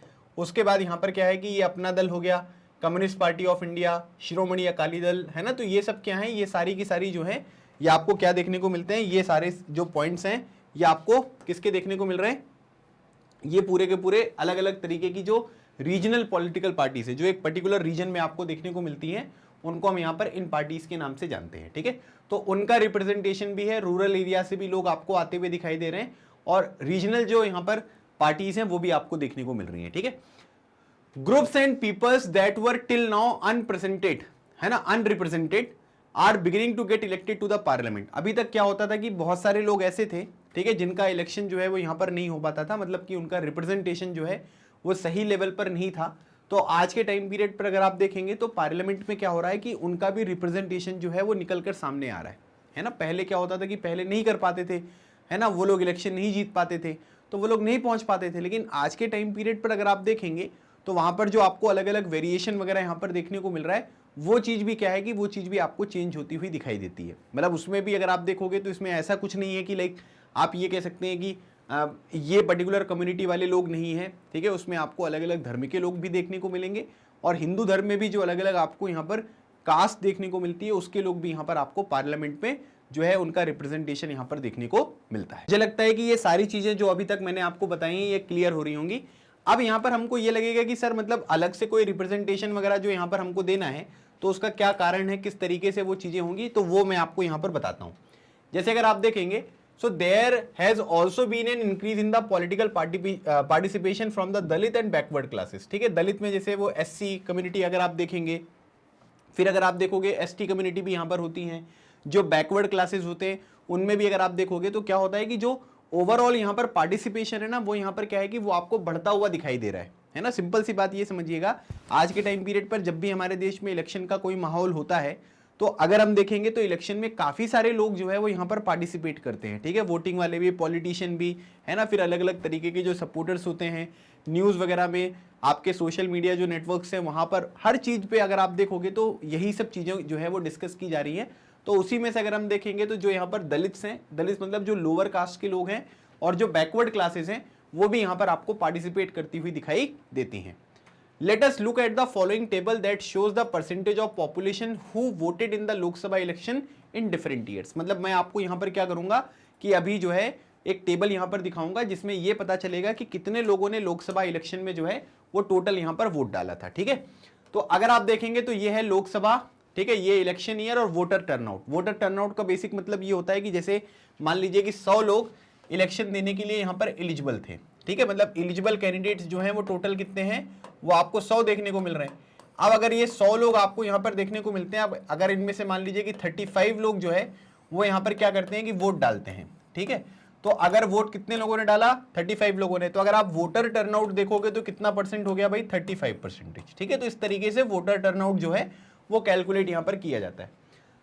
तो पहली बार हमारे देश में इलेक्शन 1951-52 में हुए थे, है ना, जिसमें अगर आप देखोगे तो टोटल कितने लोगों ने वोट डाला था, 61.16% लोगों ने वोट डाला था। फिर 1967 में अगर आप देखोगे तो 61.33, 1971 में 55.29, 60, 64, 55, 57, 58, 66 और 67, मतलब कि 2019 का जो इलेक्शन यहाँ पर हुआ था, अगर आप इसमें देखेंगे तो 67.11% लोगों ने यहाँ पर वोट डाले थे, जो लोग एलिजिबल थे। ये तो केवल वोट डालने वाले लोग हैं, और भी अगर आप देखेंगे तो काफ़ी सारे लोग जो है वो पॉलिटिकली यहाँ पर एक्टिव रहते हैं, तो अलग अलग तरीके की चीज़ें जो हैं उनके द्वारा भी यहाँ पर की जाती हैं। तो इससे हमको एक बात ये समझ में आ रहा है कि ओवरऑल अगर हम देखेंगे तो यहाँ पर क्या हो रहा है कि जो टोटल, ठीक है, यहाँ पर आपका जो इलेक्शंस वगैरह यहाँ पर होते हैं वो यहाँ पर क्या है, उसमें लोगों का जो पार्टिसिपेशन है वो यहाँ पर बढ़ रहा है, ठीक है। इस पॉइंट को भी आपको समझना है।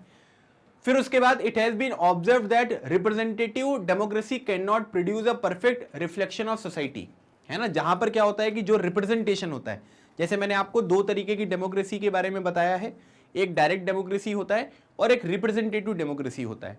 डायरेक्ट डेमोक्रेसी में सब लोग मिलते हैं और अपने हिसाब से डिसीजन यहाँ पर लेते हैं, लेकिन हमारा देश इतना बड़ा है, इतनी ज़्यादा पॉपुलेशन है, तो वो चीज़ें पॉसिबल होती नहीं है।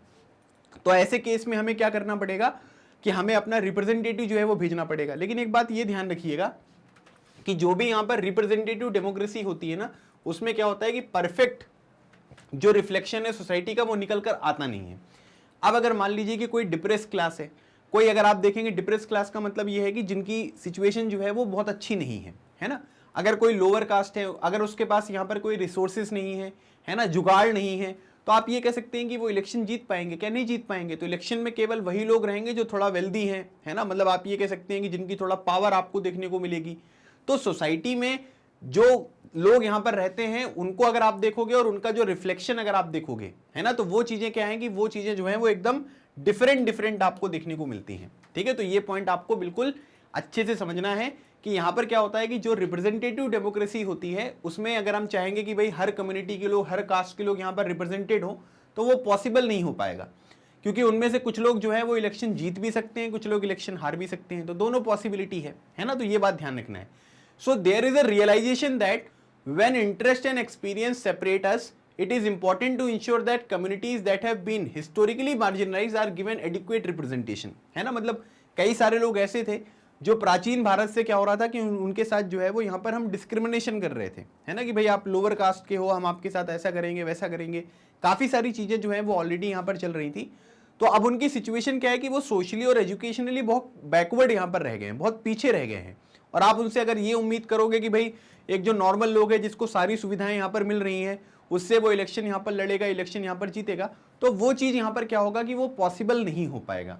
और इसीलिए यहाँ पर ये बात करी गई हमारे कॉन्स्टिट्यूशन मेकर्स के द्वारा कि भाई हमें क्या करना पड़ेगा, इन लोगों को रिप्रेजेंटेशन जो है वो यहाँ पर प्रोवाइड करना पड़ेगा, तभी यहाँ पर क्या होगा कि ये पार्लियामेंट वगैरह में जो है वो चीज़ें आपको देखने को मिलेगी। With this in mind some seats are reserved in the parliament for SCs and STs, मतलब कि जो शेड्यूल कास्ट हैं और जो शेड्यूल ट्राइब्स हैं जिनको थोड़ा सपोर्ट की यहाँ पर जरूरत है, तो उस केस में यहाँ पर क्या कर दिया गया कि जो सीट्स हैं वो यहाँ पर रिजर्व कर दी गई। आज के टाइम पीरियड पर अगर हम देखेंगे तो यहाँ पर जो SCs की टोटल सीट है वो कितनी है, वो है 84 सीट्स जो है वो रिजर्व करी गई हैं, और STs के बारे में अगर हम बात करेंगे तो 47 सीट जो है वो यहाँ पर रिजर्व करी गई हैं। तो इसका मतलब यहाँ पर क्या हुआ कि टोटल अगर हम देखेंगे तो यहाँ पर क्या है कि 80 और 40 120 हो गया, 131 सीट्स जो हैं वो आपको यहाँ पर रिजर्व देखने को मिल रही हैं। अब इसका मतलब यहाँ पर क्या हुआ कि जैसे मान लीजिए कि ये 5 सीट हैं, है ना, ये 5 सीट आपको देखने को मिल रहा है, 1 2 3 और ये 4 और ये 5, ठीक है, ये हो गया। अब अगर मान लीजिए कि ये सीट नंबर जो 2 है ना, इसको हम क्या बोल देते हैं कि भाई ये एक SC सीट है, और सीट नंबर 3 जो है ये एक ST सीट है। तो इसका मतलब यहाँ पर क्या हुआ कि जब मैंने चीजें डिक्लेयर कर दी हैं तो यहां से क्या होगा कि इस पर्टिकुलर सीट से जो नॉमिनेशन होगा वो केवल कौन भर पाएंगे, जो SC कम्युनिटी के लोग होंगे वही केवल नॉमिनेशन भर पाएंगे, ठीक है, बाकी लोग नॉमिनेशन जो है वो नहीं भर सकते हैं। दूसरी बात यहां पर यह है कि अगर ये तीसरा वाला सीट अगर आप देखोगे तो यहां से केवल जो ST कम्युनिटी वाले लोग हैं वही केवल नॉमिनेशन भर सकते हैं, मतलब इलेक्शन में पार्टिसिपेट ही वही लोग कर सकते हैं, वोट डालने की बात नहीं कर रहा हूं, यहां पर क्या है कि इलेक्शन में खड़े होने की बात कर रहा हूं, तो वो केवल कौन होगा, ST। अब जैसे मान लीजिए कि 1 4 और 5 है ना, ये क्या है कि ये सीट्स नॉर्मल है, तो इसमें SC भी जा सकता है, ST भी जा सकता है, OBC भी जा सकता है, जनरल भी जा सकता है, इसमें कोई प्रॉब्लम नहीं है। लेकिन अगर कोई सीट रिजर्व कर दी गई है कि ये सीट्स भाई यहां पर केवल SC जो उम्मीदवार है वो इलेक्शन में खड़ा होगा, तो केवल SC उम्मीदवार ही आपको देखने को मिलेगा, बाकी लोग देखने को नहीं मिलेंगे, ठीक है। तो इससे क्या हुआ, इससे जो पिछड़े लोग हैं समाज के, है ना, जिनके साथ बहुत पहले से अलग अलग तरीके से डिस्क्रिमिनेशन यहां पर किया जा रहा था, उनको हम सोसाइटी के साथ लेकर आए, है ना। अब इनका रिप्रेजेंटेशन जब होगा तो इनके लोग यहां पर किस तरीके से प्रॉब्लम को सह रहे हैं, क्या क्या सिचुएशन जो है वो हमको इंप्रूव करनी है, उन चीजों के ऊपर हम यहां पर काम कर पाएंगे, ठीक है। तो ये पॉइंट आपको ध्यान रखना है। आई होप ये चीजें आपको समझ में आ गई होंगी, ठीक है। This has been done so that MPs elected from these constituencies will be familiar, है ना, will be familiar with and can represent Dalit and Adivasi interest in the parliament, ठीक है। दलित मतलब यहाँ पर जो SC कम्युनिटी है और आदिवासी मतलब यहाँ पर ST कम्युनिटी जो है, तो जो उनके जो इंटरेस्ट आपको अलग अलग देखने को मिलेंगे, तो उनके जो यहाँ पर लीडर्स होंगे वो यहाँ पर पार्लियामेंट में आएंगे, वो बताएंगे कि भाई हमारी जो SC पॉपुलेशन उनके साथ ये प्रॉब्लम है, ST पॉपुलेशन के साथ ये प्रॉब्लम है, तो उसके अकॉर्डिंग जो चीजें हैं वो आपको देखने को मिलेंगी। Similarly it has more recently been suggested that there should be reservation of seats for women, ठीक है, मतलब महिलाओं के लिए भी जो है वो रिजर्वेशन यहाँ पर होना चाहिए। जैसे अगर आप पंचायती राज देखते हो जिसमें सरपंच वगैरह हैं, है ना, या फिर आप अगर देखेंगे जो यहाँ पर महापौर वगैरह होते हैं, ठीक है, जिनको हम क्या बोलते हैं, मेयर, है ना, मतलब अर्बन लोकल बॉडीज के जो इलेक्शन होते हैं वहां पर 33% जो रिजर्वेशन है वो महिलाओं को दिया गया है ना, मतलब वहां पर जितनी भी सीट्स होंगी उनमें से 33% जो रिप्रेजेंटेशन है वो महिलाओं को होगा। कुछ स्टेट्स में तो 33% से भी ज्यादा आपको देखने को मिलता है। लेकिन हम यहाँ पर क्या करते हैं कि पार्लियामेंट की बात कर रहे हैं, तो पार्लियामेंट में जो है वो यहाँ पर बात की जाती है कि भाई महिलाओं के लिए भी जो सीट्स है वो यहाँ पर रिजर्व होनी चाहिए, है ना, मतलब उनका रिजर्वेशन करना है, क्योंकि अभी कई सारी महिलाएं बहुत अच्छा कर रही है ना, लेकिन कई सारी महिलाएं ऐसे हैं जिनको थोड़ा और इंपावर करने की आवश्यकता है, मजबूत करने की आवश्यकता है, तभी यहाँ पर क्या होगा कि वो इलेक्शन वगैरह आसानी से जीत पाएंगे। ठीक है, ये बात समझनी है आपको।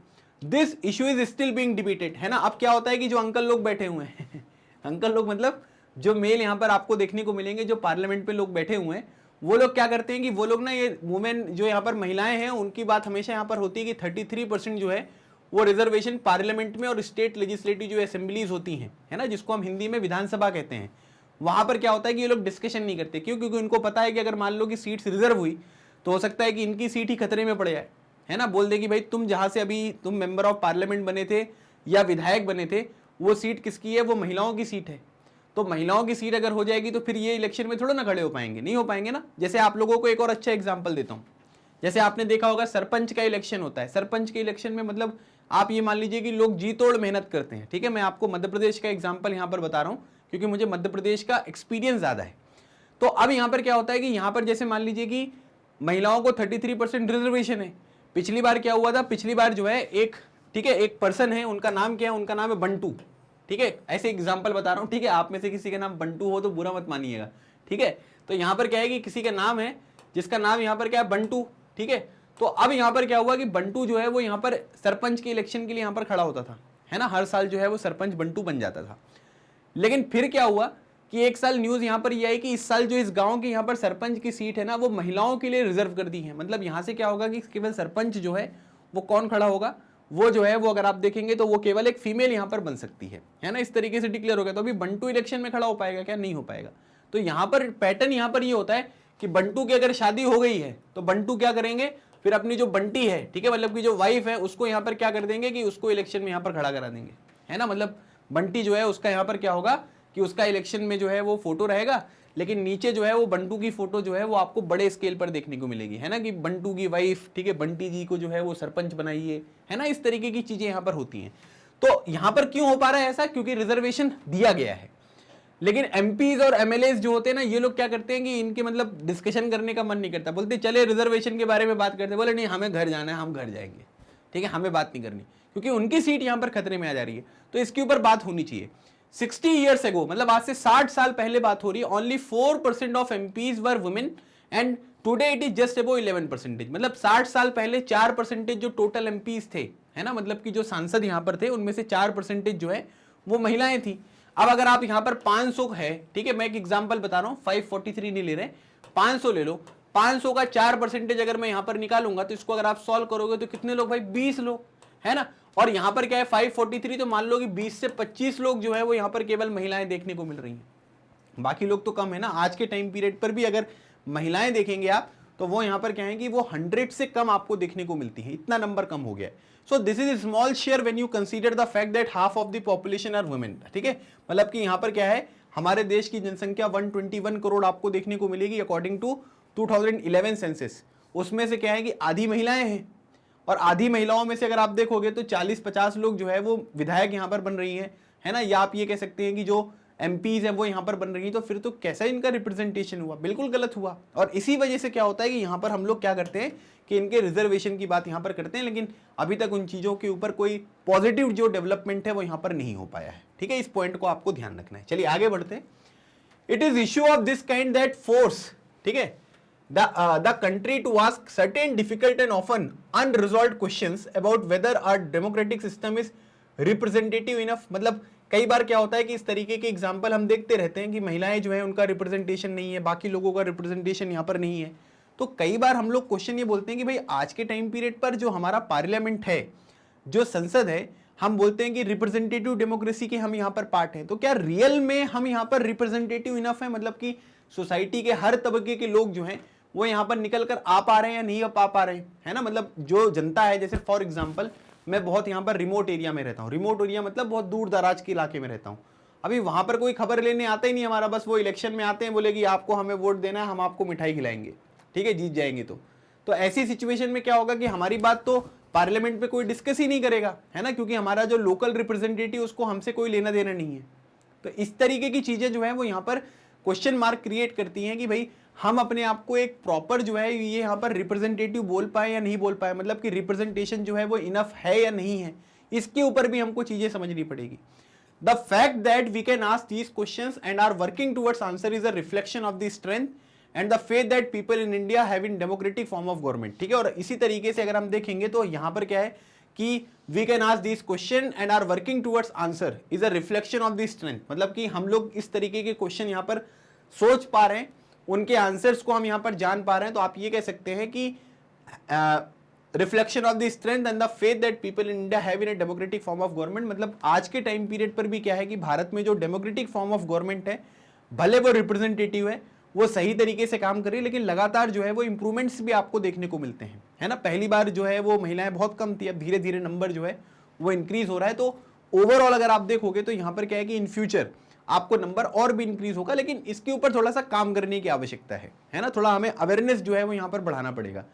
हमारे सोसाइटी में, हमारे समाज में, घर परिवार में अगर मान लीजिए कि कोई यहाँ पर फीमेल है ना, और वो अगर यहाँ पर क्या करना चाहती है कि किसी तरीके से पॉलिटिक्स वगैरह में पार्टिसिपेट करना चाहती है, तो वो चीज़ें भी पॉसिबल नहीं हो पाती है ना। घर वाले सपोर्ट नहीं करते, है ना, कि लड़कियाँ थोड़ा ना राजनीति यहाँ पर करती हैं, पॉलिटिशियन बनती हैं। तो ये सब चीज़ें जो है वो समय के साथ सुधरेगा। आजकल बहुत सारी जो लड़कियाँ हैं, फीमेल्स हैं, वो पॉलिटिशियन में जो पॉलिटिक्स में एक्टिवली यहाँ पर पार्टिसिपेट कर रही हैं। तो डेफिनेटली एक दिन जो हमारा यहाँ पर रिप्रेजेंटेशन है महिलाओं का, और दूसरी जो यहाँ पर सोसाइटी के लोग हैं, उनका रिप्रेजेंटेशन आपको पार्लियामेंट में बढ़ता हुआ दिखाई देगा। तो ये सारे के सारे लोग हैं जो आपको पार्लियामेंट में देखने को मिलते हैं। ठीक है, तो ये था आपका कंप्लीट चैप्टर, जिसमें हमने एक क्वेश्चन यहाँ पर स्टार्ट किया था कि why do we need a parliament, है ना। पार्लियामेंट की क्यों आवश्यकता होती है, पार्लियामेंट क्या है, कौन कौन है भाई, है ना। उन सब चीज़ों के बारे में मैंने आपको कंप्लीट एक्सप्लेनेशन जो है वो यहाँ पर आपको प्रोवाइड किया।